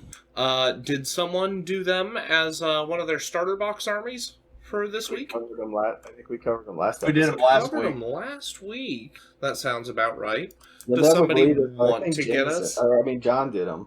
Yeah, I did them last week. Yeah, sounds about right. Does somebody want to kick us off for that today, though? Let me jump in first, because I'm starting to feel a little ran down, so I may not make it through the whole episode. So I took Blood Angels for the list I'm going to present this week, and I went for a very budget-ish Blood Angels list. So basically, I bought 2 boxes, and I think I use every character or every model except for a couple of the characters. So I bought 2 boxes. I went to Cromlech and bought a bunch of jump packs. So we're at $370 plus $300. I put $85 down on jump packs and $35 on Blood Angel transfers. So my total price comes in $790. And you might be able to dump that extra rule book for some amount back, but there was a question of whether that was allowed or not, so leave that as an open option. But here's the list I've got, and this is you could play it just a normal list, or you could play it as a Dawn of Revelations list. I'm going to run a similar list, although a lot more of the special units rather than just base units. But here's what I've got. You've got 2 tactical squads, 20-man tactical squads optioned out in Spartan. We've got 2 Cataphracti Terminator squads of 5-man each. You've got 2 Contemptors, did Last Cannon Power Fists with Melt-A-Guns. I've got a Jump Praetor, and then I've got 4 10-man assault squads. And so basically you're just building a bunch of beakies up. You're putting the Cromlech jump packs on the beakies for the assault squads. I guess the one thing I did miss is you'd need a whole bunch of hand-to-hand weapons because you don't have enough built in here. So I guess there's probably going to be some... there goes your budget. Another probably $30-$40 for the jump packs. Or I mean for the close combat weapons. You can actually save some money there if you can find the Prospero chain swords. Yeah. That's what I used for all my assault marines, is because they're technically like on a leather thong, but you can just snip off the handle. Put it on a hand, yeah. So, and then one of the things that we were talking about earlier is the usefulness of assault marines. Well, one of the things here, and you got points to play with if you take out, a Contemptor and a squad of Cataphracti or something. If you bring Sanguinius in, then on the assault, all these assault squads become +1 weapon skill. So it makes it a little more useful. It adds a couple $100 in, but you're still under the $1,000 at that point. Got your Primarch and can be bringing in a unit there like that. So, just a lot of bare bones, just basic stuff out of a couple of boxes, but it puts really good use to those boxes. And it's an army that would, you're not going to get wiped off the table in the first or second turn at any event anywhere. You have a list that you can bring out and have some fun with and play some games. It's kind of balanced in the grand scheme of things. So, Very nice. Very cool, yeah, and I think that's a good use of Sanguinius to be able to get those guys the +1 weapon skill on the charge. Making them a lot more survivable and a lot more potent. That's synergy right there, baby. Yep. It helps too. You're dropping down the squad sizes with those 10-man squads, but that weapon skill does, like you said, it helps a lot. But it makes me wish I had, when I put my resin order in to finish my army out, that I actually would have thrown Sanguinius in there for now, so I'm gonna have to eventually pick one up. Well, Okay. And what was your final dollar amount there? So I had 790, but I think, like I said, you got to come up with chain swords and bolt pistols. So you're probably looking at, for 40 guys, so you're probably like 30, 40 bucks. So you're probably like 848. 840, 850 range. Yeah, and then like I said, you got an extra rule book, so you can give that to your buddy to get him to buy an army to play too. There you go. Get a friend caught up on the new edition. We had, I think, about 10 legions to cover this episode. I know I've got Imperial Fists and Raven Guard. What else was out there that guys worked on? I've got... Oh, go ahead, Jamie. Go for it. You got a couple, buddy. I just have one. Okay. I've got the Night Lord. Do it. I went a little different. I kind of went back and forth because I really don't like the new Rights of War for the Night Lords, but I decided to take Terror Assault anyways, just to stay kind of fluffy. Unlike most of the other lists that we've done, I decided not to go with Primarch instead, just because of the way the Night Lords are and some of the rules with them. I decided to pick up a Sevatar instead of Curse. Nice. So Sevatar's so I picked up Sevatar, and then with the box that the mandatory box we got, I got the Cataphracti Terminators. I wasn't going to run them as the Conquitars. They were just going to be regular Cataphracti, and the reason I wanted to do that is so that I could run the Spartan as a designated transport for the 10-man squad, whereas with the Conquitar you can't. And the reason I did that is because with Terror Assault, you can only have one heavy slot.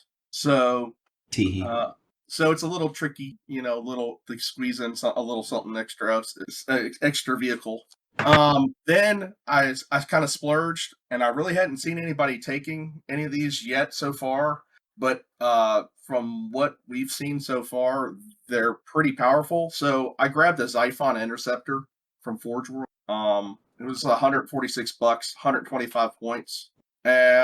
Just because nobody's really taken aircraft that we've seen, and it seems very powerful. Yeah.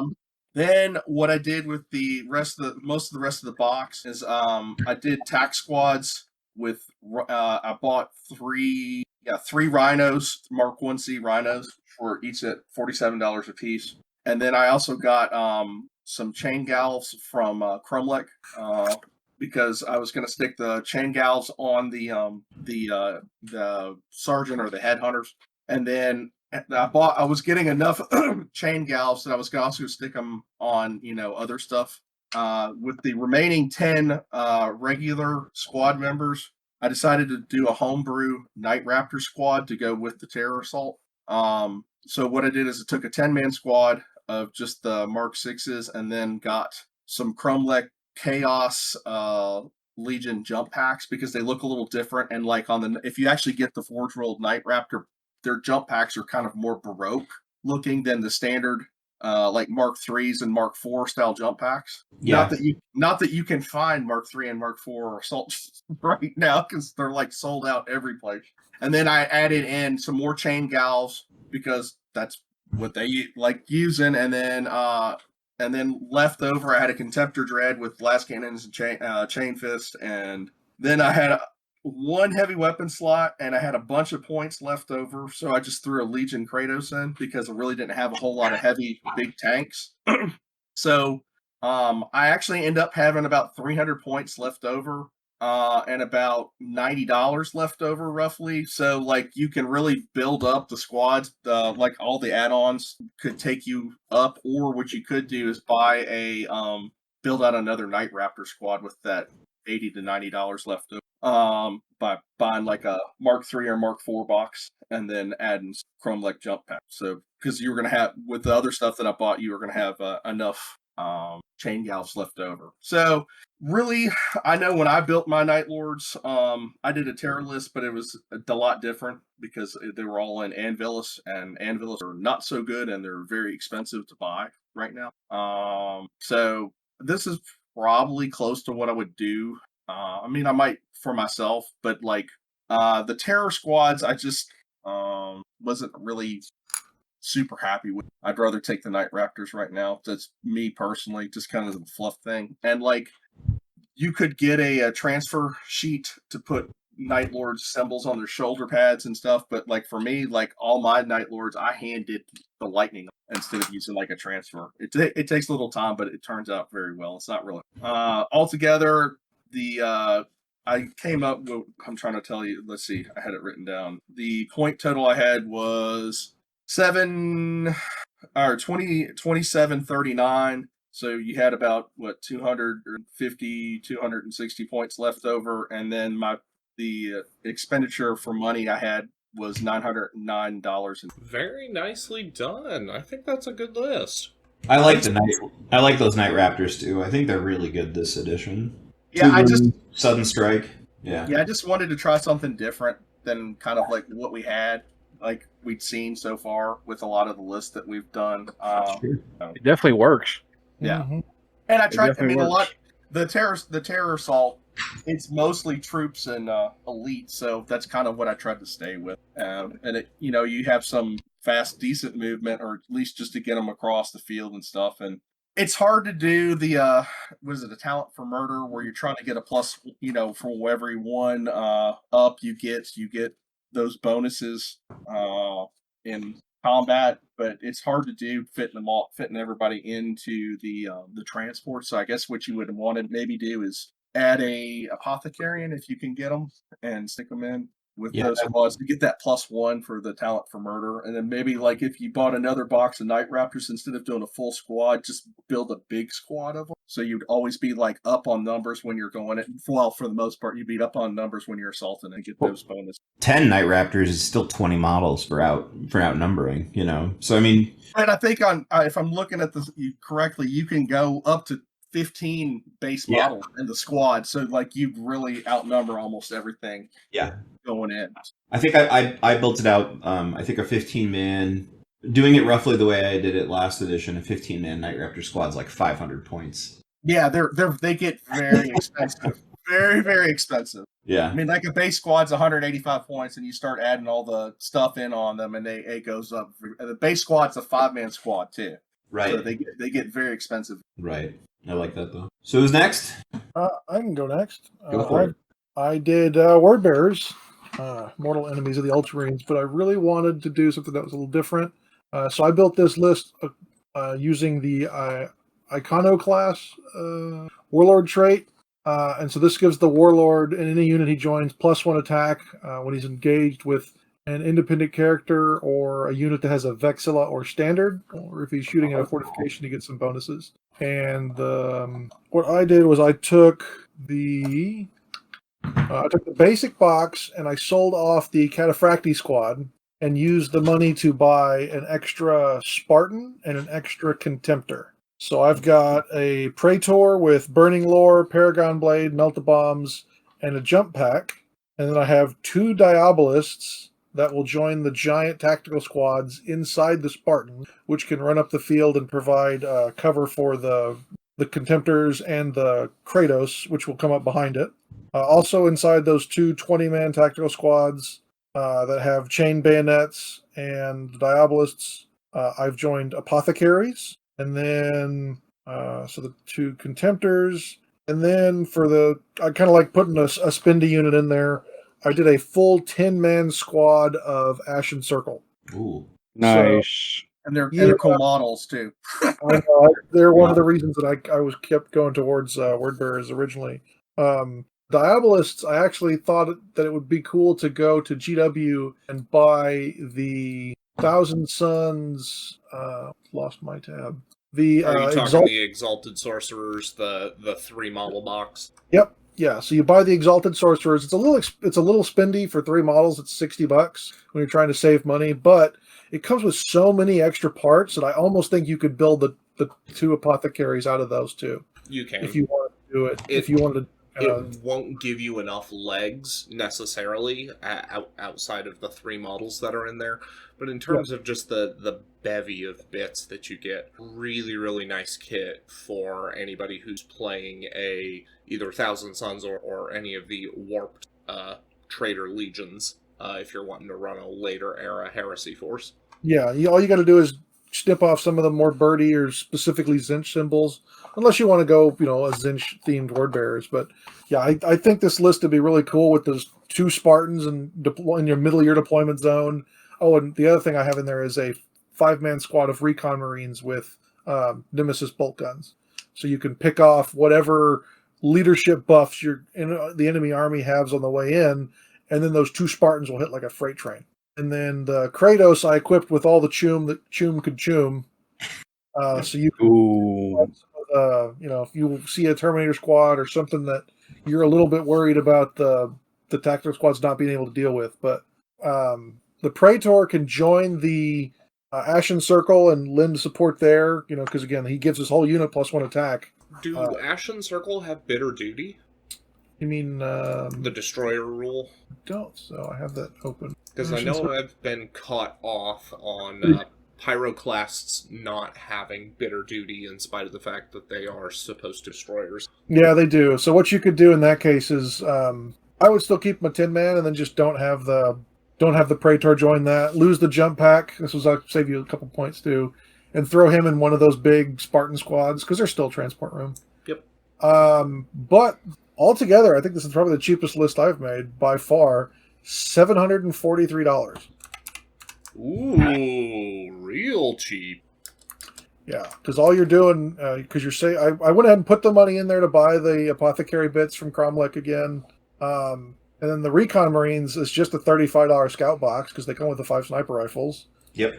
Literally the most expensive thing by far was the Action Circle squad, which costs more than a Kratos. But yeah, this looks like a fun list. I'm probably going to build something fairly close to this for the Ultramarines in the future. Cool. Yeah, go ahead. Okay. I've got, so I am a White Scars player. I do have a Chigorian Brotherhood list, which would in no way, shape, or form be budget friendly to try to recreate. I just went and looked because I was like, I haven't bought jet bikes in a while. How many are there? 3 of them are what, like $123 or something? Anyway. Yeah, it sounds right. They're pretty chunky still. Ridiculous, yeah.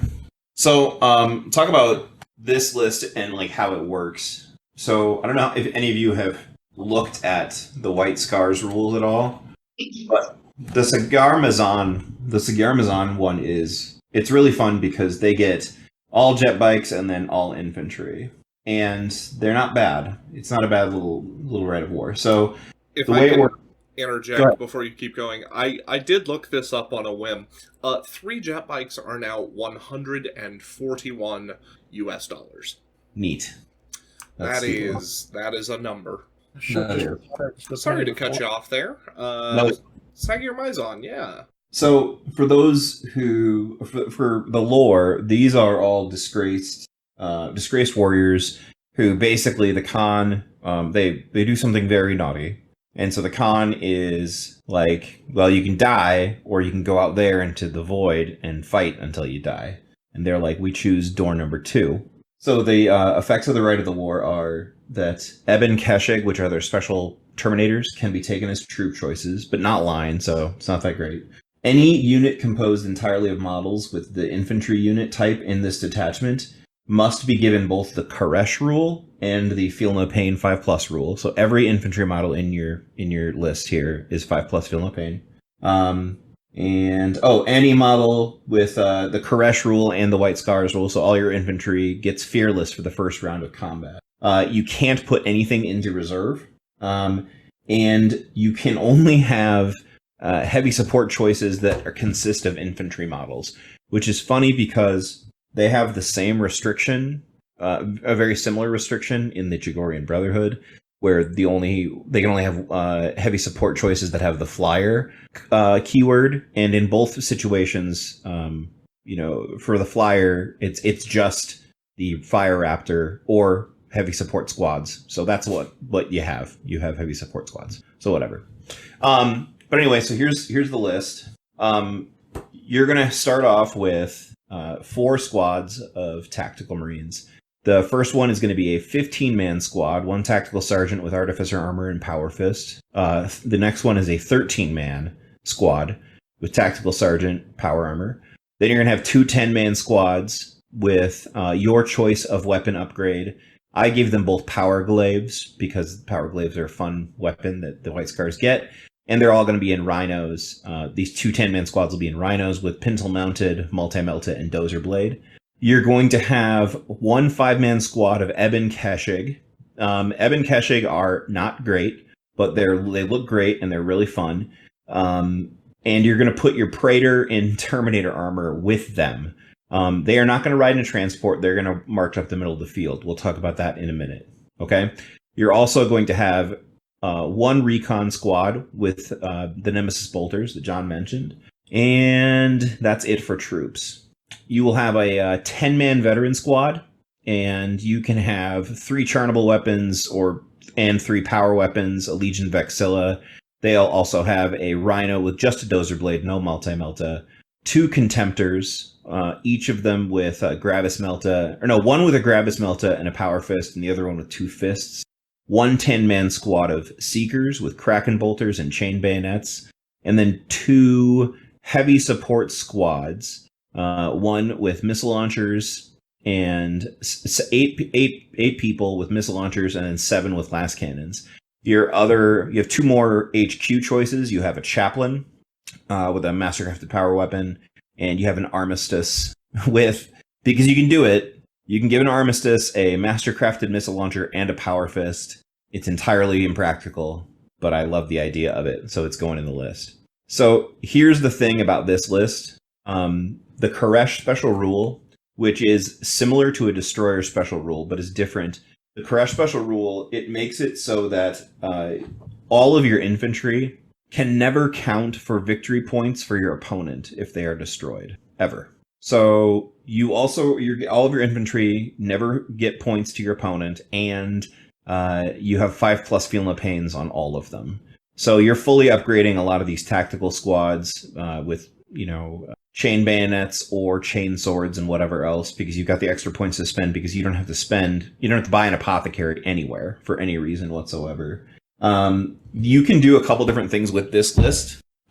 You can actually buy it pretty cheaply out of the 2 boxes if you buy it and then sell them back, because you will not be using any of the Cataphracti and you will not be using either of the Spartans. So theoretically, if you spend 600 on 2 boxes, and then you're able to sell the Terminators back for 50 and the Spartans back for 70, then you're spending 600 on all the Marines that you need, and then you're getting back in money like $240.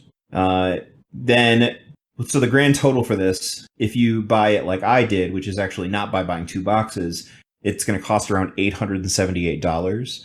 It will be about $250 cheaper if you buy it the 2-box method. So here's the thing about this.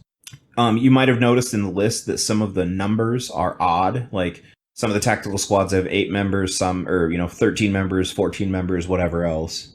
Well, the reason for that is because the Magyar basically exist without getting reinforcements. So when you send out this army or whatever, you can put them together in a way so that their their unit sizes are uneven.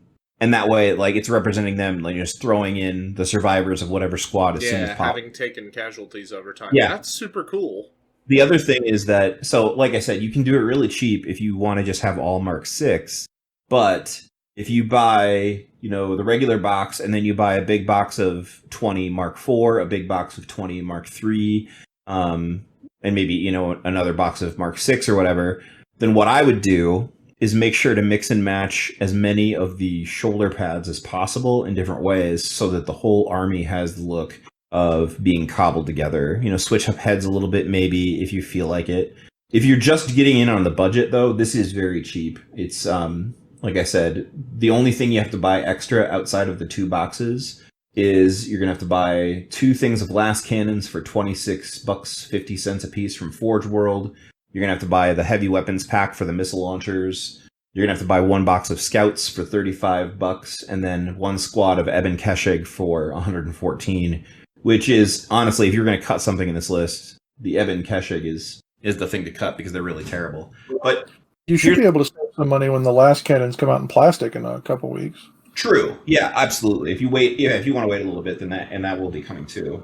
So there's one other thing that I really like about this, though, and part of the reason why the warlord is running up the field with depressed, suicidal terminators, and that is you're going to take the warlord trait. Oh, I gotta find it now. You're going to take the warlord trait that basically you have an extra benefit if your warlord dies. So the warlord trait is heroes never die. If all models in any unit that they join is stubborn. Furthermore, if the warlord is removed as a casualty, all models in any friendly unit composed entirely of models with the Legionis Astartes White Scars rule, or who can draw a line of sight when they are removed as casualty, are fearless for the rest of the battle. So if you've got all your crazy free feel no pain infantry running around, and if your warlord gets it, then you're fearless for the rest of the game. Now, one thing too is there aren't a lot of vehicles in this list, just a couple of rhinos really. I would recommend painting them so that they look like they were once some other legion, like Traitor Legion or something. Like maybe paint like one of them as Iron Warriors with like a quick white paint job over the top, or just very, very heavily distressed, stuff like that. And I think that would further add to the feel of a cobbled together sort of legion. And it would be really fun. It would be really effective. You're probably not going to lose too many missions that rely heavily on kill points because your opponent can't get any off of your infantry.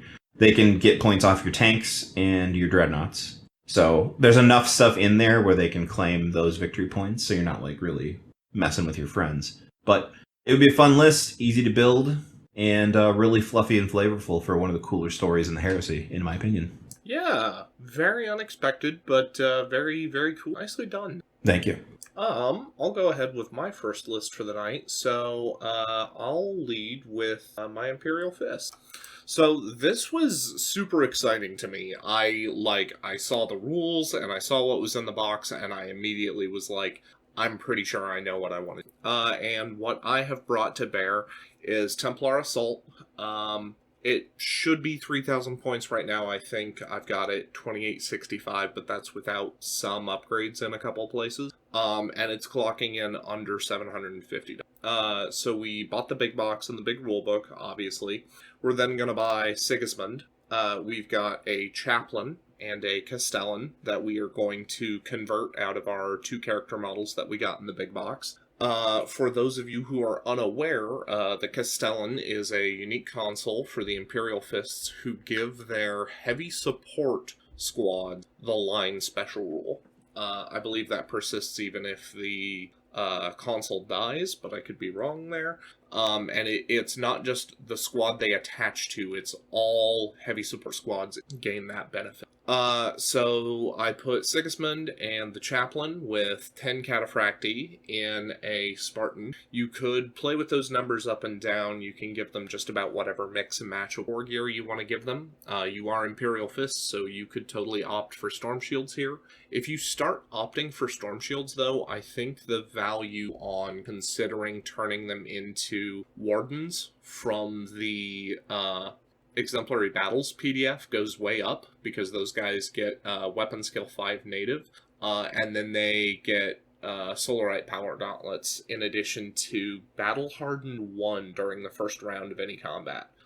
So Battle Hardened will mean that even if a Dreadnought, a Contemptor Dreadnought specifically, charges you, you count as Tough 5, which his Strength 9 with Brutal will not instant death. Pretty cool trick. We took a Spartan.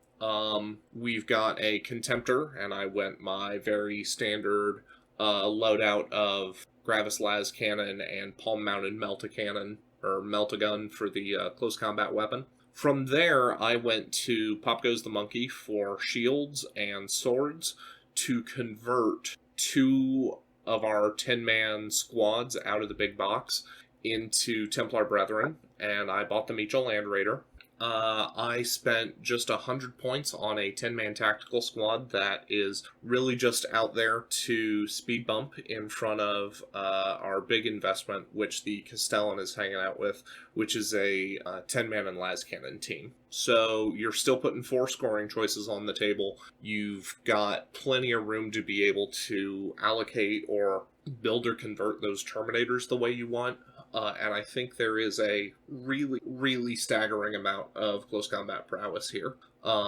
Between Sigismund himself being weapon skill 7, and strength 6 instant death in close combat. You've also got Templar Assault. Again, that's making our brethren get line, as well as any Templar brethren which disembark gain Rage 2 the turn that they disembark. So your 2 attacks base, 3 for dual armed, 4 for the charge, 5 for a kick for rage.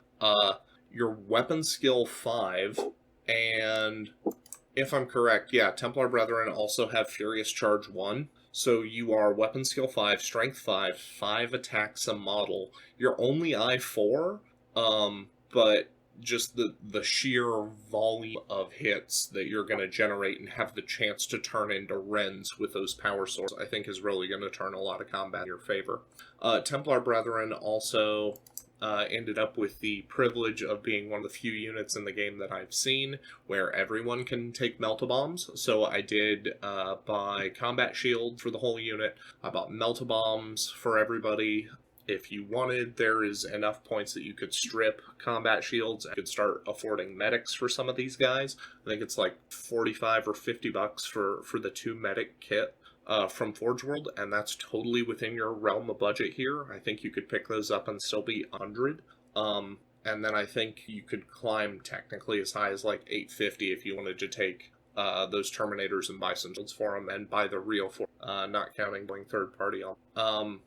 Just really a lot going on in terms of both stuff you're pushing across the table, stuff that doesn't have to push across the table, because you've got that Dreadnought who can now figure out whether he's sitting midfield, whether he wants to push up with the rest of the close combat aspects of the army. Yeah.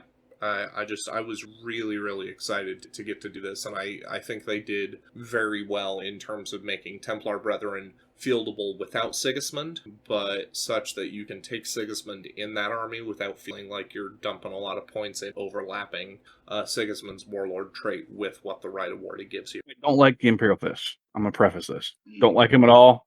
I don't like the idea of painting yellow except as hazard stripes, but I like that list. It's a lot better than just bolter spam, which is kind of what we were afraid that most fists were going to do. Yeah, that's definitely why I'm liking this list.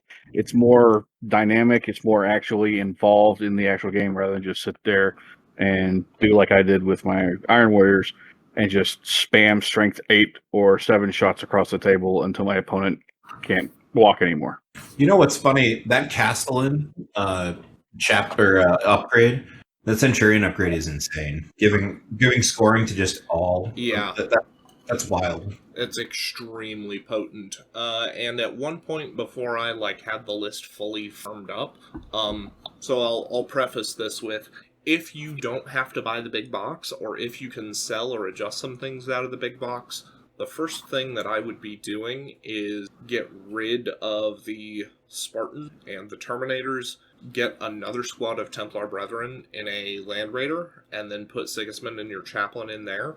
That overall will save you a mess of points, and then I would spend that mess of points on an autocannon heavy support. I don't know that they're immediately this guy is falling strong, but you kind of layer on that synergy there, like we're talking, where suddenly you get the kick to BS5 because it's an auto weapon. You do get rending on that. You could also choose to, I think you can fit them with assault cannons. I didn't look quite that far. But yeah, totally lots of options in terms of how you want to build and structure those HQ. You could abandon the Chaplain if you didn't find any particular value there, and you could grab a Siege Breaker. I think a Siege Breaker would help that auto-cannon heavy support squad immensely. But in total, if you made that change where you didn't take the Cataphracti, took a third Templar Brethren squad, if you still have the one 10-man tactical squad as a speed bump unit, and then you've got those two heavy supports, that's 6 scorings, and there will be opponents who will struggle to keep objectives successful. Yeah, these lists and then other lists that I've been trying to build for myself, 4 scoring choices seems to be what I'm able to consistently get to without problems. 5 sometimes if you cater for it, but 6, the Imperial Fists are going to have an unbelievable amount of scoring, and they have a ton of synergy with all of the scoring choices that they would want to use. So they're very strong. I think they'll be very strong. Yep, and I'm very excited for them, given the state that I felt we left them in First Edition Heresy. After they lost Sniper Vets, it felt like they were really kind of struggling to get much traction. Yeah. I know we've got a lot of Ultramarines players in here, but I see Tick wearing an Iron Warrior shirt. I know Kendall has, the Iron Warriors. I do as well. I gotta say, I'm begrudgingly happy for the Imperial Fist for having good rules, but not that happy, as Duncan said. Although, maybe you're more likely to see your actual grudge match across the table now, if people are actually feeling like fielding them. So that actually is one thing I will say again. I don't like the Imperial Fists. I don't want to like the Imperial Fists. I like some of their rules. I like some of their options now. I like this list that Jake has made. And it really hurts me to say things like that. It truly, truly does. I don't want to like them, but I would enjoy playing a game against that. I really think I would. Begrudging respect. Yes, exactly. What is that, the webcomic where you got the Deathcore Creed guy walking around carrying a shovel, and the Iron Warrior goes, "Hey!" and kind of looks around. The Iron Warrior, "Nice trench!" Yeah, that's the one I love. I love that one. And the other guy just kind of raises the shovel at him. Yeah, thanks. Yeah. So, you did Imperial Fist, and I was supposed to do the Iron Warrior, so it's fitting that I come in right after you, I suppose, right? Wonderful. Hit me with what you got. All right, so we did Iron Warriors, 3,000 points. All right, so basically what I did for these guys, I played them pretty much how I want to do them, and I kind of got a theme to how I set these guys up. I started off with, obviously, the box everybody else had to start with. I did a Praetor, Warsmith, because it's the Iron Warriors, obviously.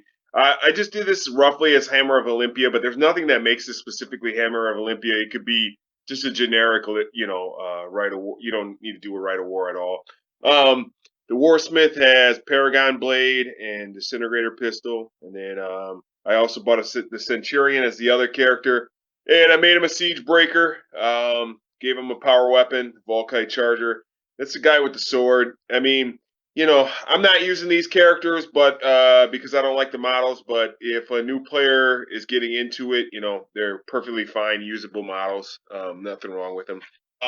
If it was me, I would do a little conversions, but I kind of wanted to leave that out of there because, again, I don't want to task anybody that's new to it with that. So, like, if it was me, though, for the Praetor, instead of a Paragon Blade, I'd probably put a Thunder Hammer on him just because it feels a bit more fluffy. You could convert the guy pretty easily into having a Thunder Hammer as well.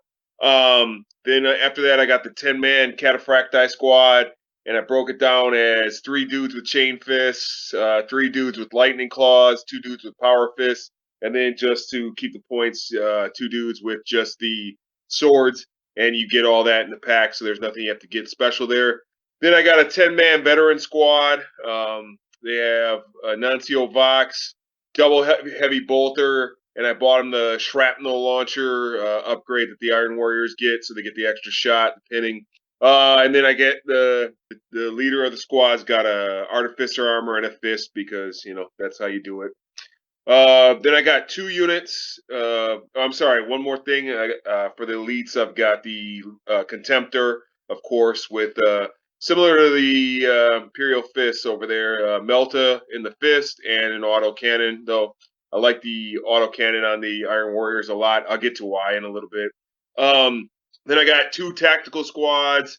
They're both identical. They're both 15-man squads with Nuncio Voxes, chain bayonets. Then the sergeant has Combi Melta, Artificer armor, and Melta bombs.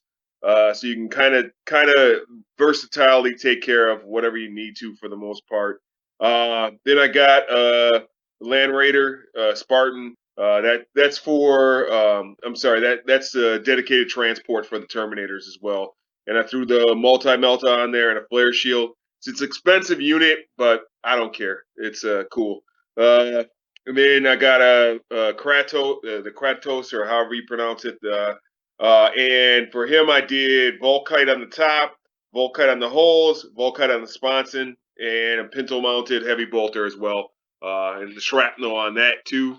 I'll get to why in a second. And then I did a 10-man heavy support squad with 5 dudes, or all the dudes have missile launchers. And then I did a unit of siege tyrants, and I upgraded them all with chain fists. And you're able to do that because you have 5 chain fists left over from the Terminator squad that you have from the main box. So this keeps it really cheap, actually. All in at this point, it costs you $737, and that's with an extra squad of 10-man Marines because you're not using all 40 dudes from the main box set, so you can trade those out. You can do whatever. Or if you wanted to, like I wanted to do this kind of fluffy, so the idea behind this is it's just basically like a couple units of veterans. You got the veteran dudes. You got the Legion Heavy Support Squad. And I wrote this before we got our, what are those, Iron Havocs back. So I just did them as regular Heavy Support Squad.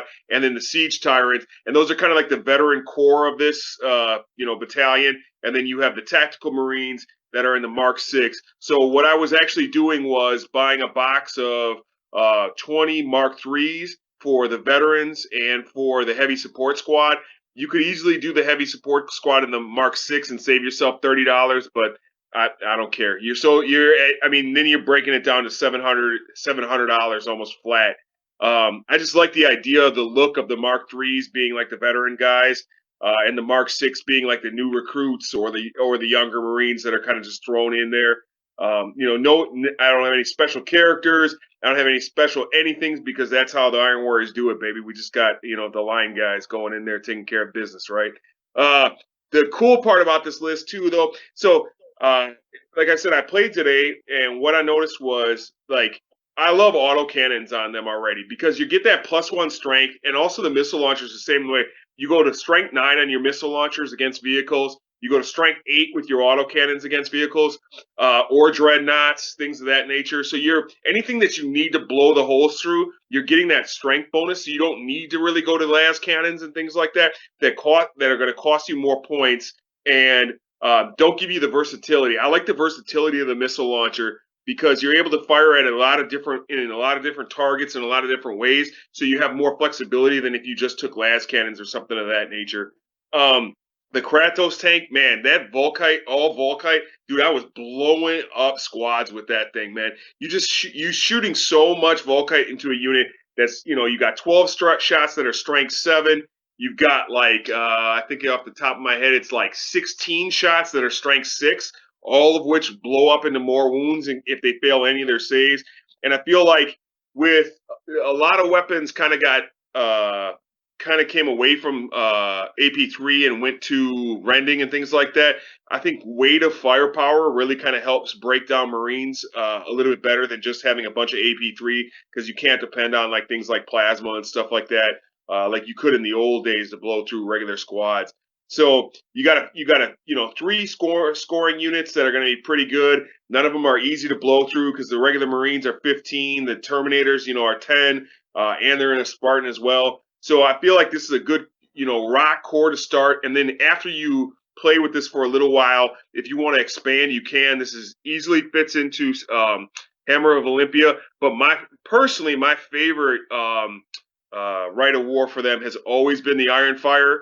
I just love the idea of artillery. That's like my jam. So you can easily switch this into that with a little bit of time, because you'll have $250 extra. So you could easily pick up, some quad launchers. The Centurion Siege Breaker helps those things, and you can buy I forgot what they're called, but those little tanks they came out with that they have the artillery. Thank you. Yeah. So you can buy those as well. Those become troops for you. So you can flex this into an iron fire down the line. Once you get more accustomed how to play, I feel like this list is very easy for someone to pick up that's new to the game. It's got a lot of shooting. And then it's got some close combat backup, but it's with strong Terminators and things of that nature. So you don't have to know the intricacies of every single detail of all the different phases as well. And you can learn this first and then go into that. I like that. Very nicely. That's very good. Welcome to the Iron Warriors. There's nothing special about us. There's nothing special about you, except we like big guns. Exactly. Just dudes crossing the lines, running through trenches, blowing up guys, and getting in your face and taking down the wall. That's the whole idea. I definitely dig that a lot. Well, I think I'll go ahead and throw mine out. I've got salamanders, and I will preface this with I don't play salamanders. I don't know a lot about salamanders, except for when I see them on the tabletop, that they have a lot of fire. So I kind of leaned into the lots and lots of fire thing. So obviously the rules are if you get any model hit by a flamer, a melta, a plasma, or volkite, you get to reduce your wound. You reduce the strength by 1, so they're more likely to survive fire. Okay, that's cool. And they get their own special flamer, the Dragon's Breath flamers. So I said, all right, let's see here. Box and book, that is $369. Obviously got a set of transfer sheets for the salamanders. $35 there. Two rhinos of the new plastic ones, $94 there. 2 of the Mark III tactical squad packs, so you have an additional 40 guys. That's $80. Forge World, 3 sets of apothecaries. So that's $138 for 6 apothecaries. 2 sets of the heavy weapon sets, $84 total there. Pop Goes the Monkey, 10 Dragon Power Shields, 11 hammers, and a Smash Captain set. This will all make sense in a moment. You're pretty much going to ignore the jump pack on this guy. I'm also going back to Bits of War for another apothecary bit set. That's $7. And then I'm getting the Legion Master of the Signal set. And so here's my plan. We're going to trade all the heavy bolters we have out of the heavy weapon sets for flamers with Imperial Fist players, because they're not going to need them. We're also going to get 2 more hammers from various bit sets that don't really have to be explained. That leaves you having spent $992.50. You can spend the other $7.50 on shipping if you want. That's fine. But this is what I came up with out of it. You've got a Praetor out of the box. So you got the Praetor with a shield, a Thunderhammer, and the Mantle of the Elder Drake. That's 200 points. Running him with Weight of Duty, so the guys who are with him have +1 strength whenever they're fighting anything with fear. 2 tactical blobs. The sergeants are both getting artificer armor, fists, vexilla, and scanners. So that's 245 there. 2 tactical support squads. Those are going to be your some of your Mark IIIs, and they're getting dragon breath flamers, vexillas, scanners, artificer armor sergeants, rhino. They're going to get the rhinos, and they're going to get dozer blades. Your Spartan, it's going to stick around, and you're getting a flare shield on that. Your Terminators that you get, the Cataphractes with the shields that you were getting from Pop Goes the Monkey, and the Thunder Hammers, and enough of the decals to make them happy, become Fire Drakes. So you have 10 Fire Drakes for 625 points in the Spartan, along with taking that second Praetor, turning him into a Prime Medic with the bits from Bits of War. And you're giving him just a Thunder Hammer for his weapon. The Master of Signal is going to go with one of the 2 squads of heavy weapon troopers with missiles, who also have Vexilla, scanners, and Artificer sergeants. And your Contemptor is going to be running around with a fist, the Fist Flamer, and the Melta Cannon. And every single infantry squad has a medic, apothecary with a power weapon of your flavor, and Artificer. And that comes out to 3,425 points. Very infantry heavy. Only really 3 vehicles: the 2 rhinos that are running up for the tactical support guys, and the Spartan.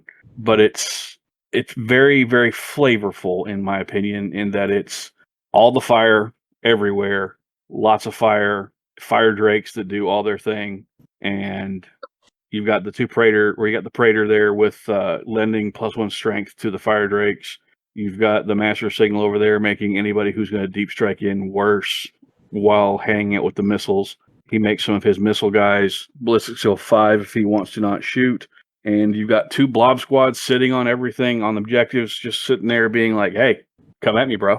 I like the fire that you used. There's a lot of it. There's a lot of fire. Yeah, especially since they have the Dragon Breath Flamers themselves. You've got to deal with, you're going to make the opponent have to deal with your guys in those rhinos. And if you're going to charge, you're charging into the teeth of 10 of those flamers.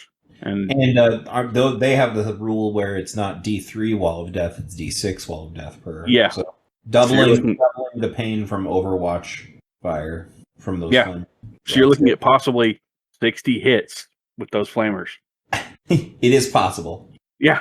I actually I want to go back to something you said. I really like you said, once your total got close to $1,000, you were like, and then you'll get them from other sources. You know what I mean? Like forget about it. Don't mention it. We don't want to talk about where we get the rest of these bits. You know? The only other bits you need are 2 more hammers. Right. And you've got $8, and I'm fairly certain that you can take something out of the actual box and trade it with people who are local to you who can give you a Thunder Hammer. Right. I should have mentioned something like, find the physically weakest person in your local gaming group, beat them up, take some their of stuff. Yeah. No, okay, that's how a trader gets their bits. For salamanders, you've got to build nurturing relationships and have actual friendships. That sounds terrible. That doesn't work around here. Sorry, no. Fair enough. But that's the entirety of the list I came up with. I did not put a Rite of War on there because none of the rites really felt like something I wanted to actually fiddle with, getting to care about or know too well. So I just said, I'm going to lean into the fire. And so I did. I mean, fire everywhere. Fire. Yeah. It's a good one, though. So, let's see here. That takes us through now 7 of our 10 that we had remaining. I've got Raven Guard lined up. Who were then our last 2 who we missed last week? I'll be absolutely honest. I think Jack had at least one of those, and he is not with us this evening. Sounds of things then. Is my Raven Guard our last list for the evening? Sure. I believe so. All right. So I will apologize first and foremost. This list clocks in at 900. I tried really hard to play a Raven Guard list that I felt was worth playing, not just for its own sake, but also for Raven Guard players out of the box. And this box, getting Tactical Marines is not the end of the world for Raven Guard. You can try to make those work, Getting Cataphracti, again, not ideal. Can make them work in a Spartan, but it's more challenging, and for less benefit. But without further ado, so to kick things off, this is 2,995 points, and we are playing Decapitation. This gives the entire army preferred enemy independent character. So for any of your buddies who really like to take all 3 HQ slots, you now get preferred enemy against wherever those characters try to run and hide. You'll also score, I think it's extra victory points, for the pleasure of doing so. Let me double check though. Unless you're playing against Ned's list. That's right. Very correct. And it is +2 victory points towards Slay the War. Likewise, anything that does not start on the table, so things that come on, it's not anything that doesn't start on the table. Anything which deep strikes or outflanks gains Shrouded 5+ the turn it arrives. Downsides, we could only get a single heavy support choice. That's not a real downside. And can't take a fortification choice. Again, not a real downside. I really like this Red War. I lament that it lost its 35-point pods like it used to have. But in terms of maybe compelling new fields without any drop pods and conniptions and possible. Stop that. Stop that. I miss pods so much. Stop that. already. Stop it. Anyway, so we do have Korax kicking this. He's 440 points. He was good last edition. He looked worse after Sanguinius came out. But in this edition, I think he's really to be aware. He gives all infantry and cavalry in your Crusader, which is roll an extra die and keep the highest when doing sweeping advance. So both keeps you from getting swept and helps you sweep others. And he gives your whole army Scout. Scout is really good, especially when you consider that the Raven Guard trait natively gives all of their rank and file infantry, which don't have jump packs and aren't heavy, or Terminators, it gives them. So now you've got Scout and Infiltrate, so you've got the flexibility to either start that stuff on the table, push it up real quick, or you can bring in it on outflank and take advantage of the 5-up Shrouded. Korax is being joined by a chaplain who I gave a Corvid pattern jump pack to. For those not familiar, the Raven Guard have a special jump pack that puts them to a movement value of 14, and it gives them a 4-up invulnerable save against dangerous tests. Raven's Talons function just like Lightning Claws, so you get +2 attacks for being dual armed with them, but they do net Rending 5-up. Rending 5-up is incredible this edition, not only because Rending still has the, hey, did you hit your rend number? You auto-wound. But it helps you scratch into tanks, and it means that you certain things, especially now the Prolific, more easily than what you could before the Advent. Did you not say it out loud so it wouldn't hurt you? That being... Dreadnoughts? We said we were to talk about here. Okay, I'm sorry. My bad. No, not just Dreadnoughts. Obviously, the ability to pick a fight in or against a Primarch, especially once you've peeled the rest of his unit away, I think that's pretty valuable. Yeah. So we've got a Raven Talon, Corvid Pattern Jetpack Chaplain. We have a Primus Medicae, again with a Corvid Pattern Jetpack. You can give him a single Lightning Claw, and then like a Power Fist, or however you want to model him up, because ultimately I bought 3 sets of the Forge World Dark Furies, so that we could convert 2 models from one of those squads to get our 2 HQ choices, and then in the meantime we could still have 10 left for a fully dressed squad of 10 Furies. That includes buying 2 extra sergeants for the unit, the Chooser of the Slain, as well as buying Melt-A-Bombs for each of the Chooser. Ultimately, I could see if you are trying to pinch some points to afford some other upgrades in this list, you could probably cut the Melt-A-Bombs and be super duper safe, because you do get Rending for the ability to punch into tanks that would otherwise. From there, I spent 475 points on 10 Cataphracti. I gave 4 of them dual Raven's Talons, 4 of them got Power Fists, and 2 of them got chain fists. Dropped 400 points on a Spartan with a flare shield. Ultimately, I could see the flare shield coming off the Spartan just because you have multiple threatening things out, and making your Spartan less likely to get targeted is probably worse for you. Especially because you've already gotten to scout it because it's a vehicle, it scouts 12 inches up the table. Sure, you can't declare a first turn assault with anybody if that becomes a thing that you do, but that's far from the world. I did take a Contemptor, same as I did in my Imperial Fists list, Gravis Laz, Palm-Mounted Melt-A-Gun. I then took 2 20-man Despoiler squads. You could absolutely run these as tacticals and buy chainswords for them. Certainly an option. I just went for Despoilers because I know they're cheap, even though monetarily it meant spending about $50 a squad to give them bolt pistol and chainsword. Finished off the list with a Kratos with your choice of turret mounted weapon, and then upgrading everything you are allowed to upgrade to Volkites.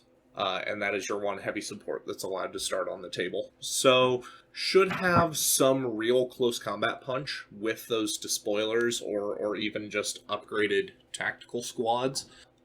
You do, whether they are Despoilers or tactical squads, get a Shrouded 6+ on them for them being Raven Guard. So even, again, if you don't outflank them, not having apothecaries with them is far from the end of the world.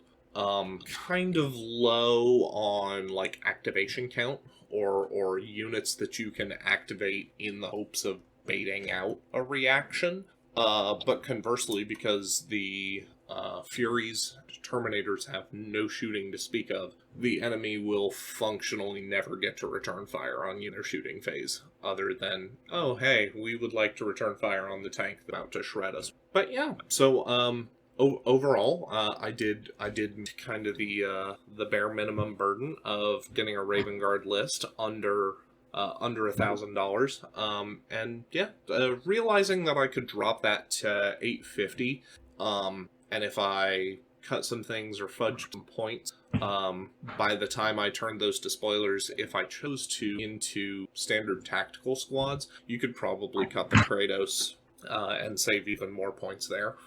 You may want to grab like a third HQ choice at that point, which might be fittingly possibly a Herald for that Dark Fury unit. That would be good. Yeah. Don't you still have a Dark Fury model? You've actually got 3 Dark Fury models. Okay. So you absolutely could take a third HQ choice. And then, again, you're kind of playing hammer and anvil with the Spartan full of Cataphracti, as well as the big unit of Dark Furies. Since that unit is scouting, it does unfortunately only scout 6 inches, but you get to move 14 inches plus your run move during the first turn, and if you can find a way to bunker down outside a line of sight, even if you have to, like, kind of hide behind the spark. Do you want to take all those casualties when it blows up? No. Do you have Korax to keep you fearless when it blows up? So that does at least there in terms of building your own cover to hide behind, so that you move 6 inches, and then you move 14 inches plus a run move. So you're already 20 inches across no man's land, leading you to turn 2. You can assault that unit basically anywhere on the table, and then you've got hit and run to just drag your way through enemy lines and pick off what needs picked off. Dark Furies this edition will absolutely shred what they get into close combat with by the time you get a chaplain. They do need the chaplain, which I wish wasn't the case, but they do still get a lot of their tricks from last edition with regard to +1 initiative on the charge, and the move to rending 5 on them, wild and official. Okay. This may sound a little crazy. Yeah. I think most of us who included dreads in our lists did so almost entirely because it's in the box, not because we really wanted a dread, but mostly because it's there, it's something you have, and it's going to be an answer to other dreads. It didn't really seem like all of us were really wanting to bring that dread, and we could easily have found another way to spend those other 200 ballpark points. Am I wrong on that? I felt like I did incorporate the Dreadnought into my Thousand Sons list because I brought a regular one and the Osiran because I knew that I could cobble together the second arm for the Osiran based off of leftover stuff from the first Dread. Otherwise, I would generally say that you're likely correct. The Imperial Fist list I did, Dreadnoughts seem to be something that I think a lot of Imperial Fist players want or value in their army. But as far as Raven Guard, even though Dreadnoughts and Terminators get reroll 1s to wound in this army, in close combat, I should specify, they just don't strike me as having the right vibe. It's not quite as bad as, like, White Scars, with their Dreadnought, but if I was honest and looked at like, oh hey, I spent 320 points on a Kratos and 210 points on a Dreadnought, that's 530 points that I could easily spend on some more Dathan or on other things, and I think that's a great way to grow into the list, is to, specifically in the case of the Raven Guard one, to cut that Dread. My Night Lords that I would say I would kind of need because there's not a lot of any armor in there, and also just if you have any, you can outnumber. I definitely chose to include 2 in the White Scars list with Sagi Armazan, partially because of what Jamie just said, because of the limitations on vehicles, the inability to even think about taking a heavy vehicle unless it's a dedicated transport. Also, the other thing, too, is that in the lore, there's 2 thoughts about the White Scars who end up in Dreadnoughts, and they're either ashamed of themselves or they're Terrans. And so, like, I like the idea of putting them into that list as, also people who were needing to atone for things because of their association with others. Or maybe some guy who's even badly hurt in the attempted coup, and then they put him into a Contempt or Dreadnought just to give him a little bit further shame, right? I mean, it's kind of the same deal. I had the Space Wolf list that I made, but we didn't go over. It actually had it had several Dreadnoughts in it just because they're kind of fluffy, though. But they weren't like. Sorry, go ahead. No, I was just going to say, I've got a Night Lord's Terror Assault list that I put together that has a fair number. I think it's got 3 Dreadnoughts in it. One of them's a Deredeo. Yeah. But part of the reason for that is because I envisioned the idea of Kurz and his buddies only stuff that can come out of drop pods. Yeah. So I think in that list, I think the dreads are all walking. So there's plenty of time to shoot them, but they're creeping up these giant metal automata in the dark. So I don't know if that answers your question or not, Duncan. Sometimes I think definitely people are going to include them because they're in the box for sure. But I think that's okay as long as nobody brought a Fury of the Ancients list. Oh, I should have done that. That would have just been funny to see people's blood pressure rise. No, I included them because it was in the box in my my World Eaters list, and I included him in this list because he is there, not because I felt any special affinity for it. Yeah. It's kind of the way my Dark Angels list was. It was just it was in the box. I had plenty of anti-tank in that army as it was anyways, and extra points, So yeah. It's hard not to use it, man, when it's there. It's just like the Spartan, right? How many people are not going to use that Spartan in the box? Yeah. That's true. For new players, it's going to be hard to justify not putting that thing in. But it is funny, though, how many of us, though, in our lists, a lot of us chose to not use it.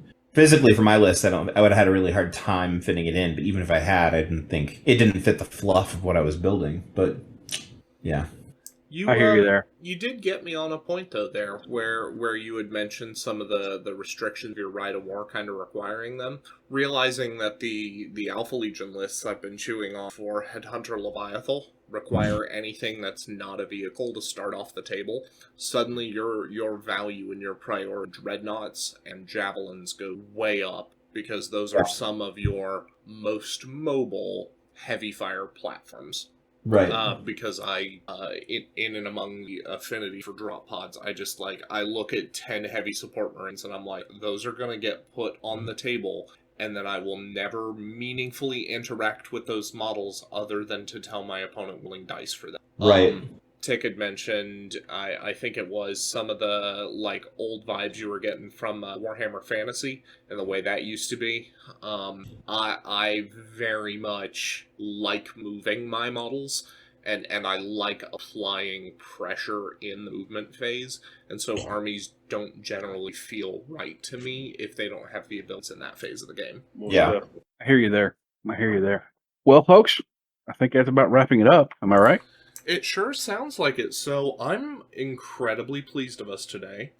In addition to Jamie's feat 2 weeks ago, where he was able to get a over 3,500 some point Dark Angel list together for, what was it, like $800 or something, give or take. Something like, it's about 37 for about 800. Yeah.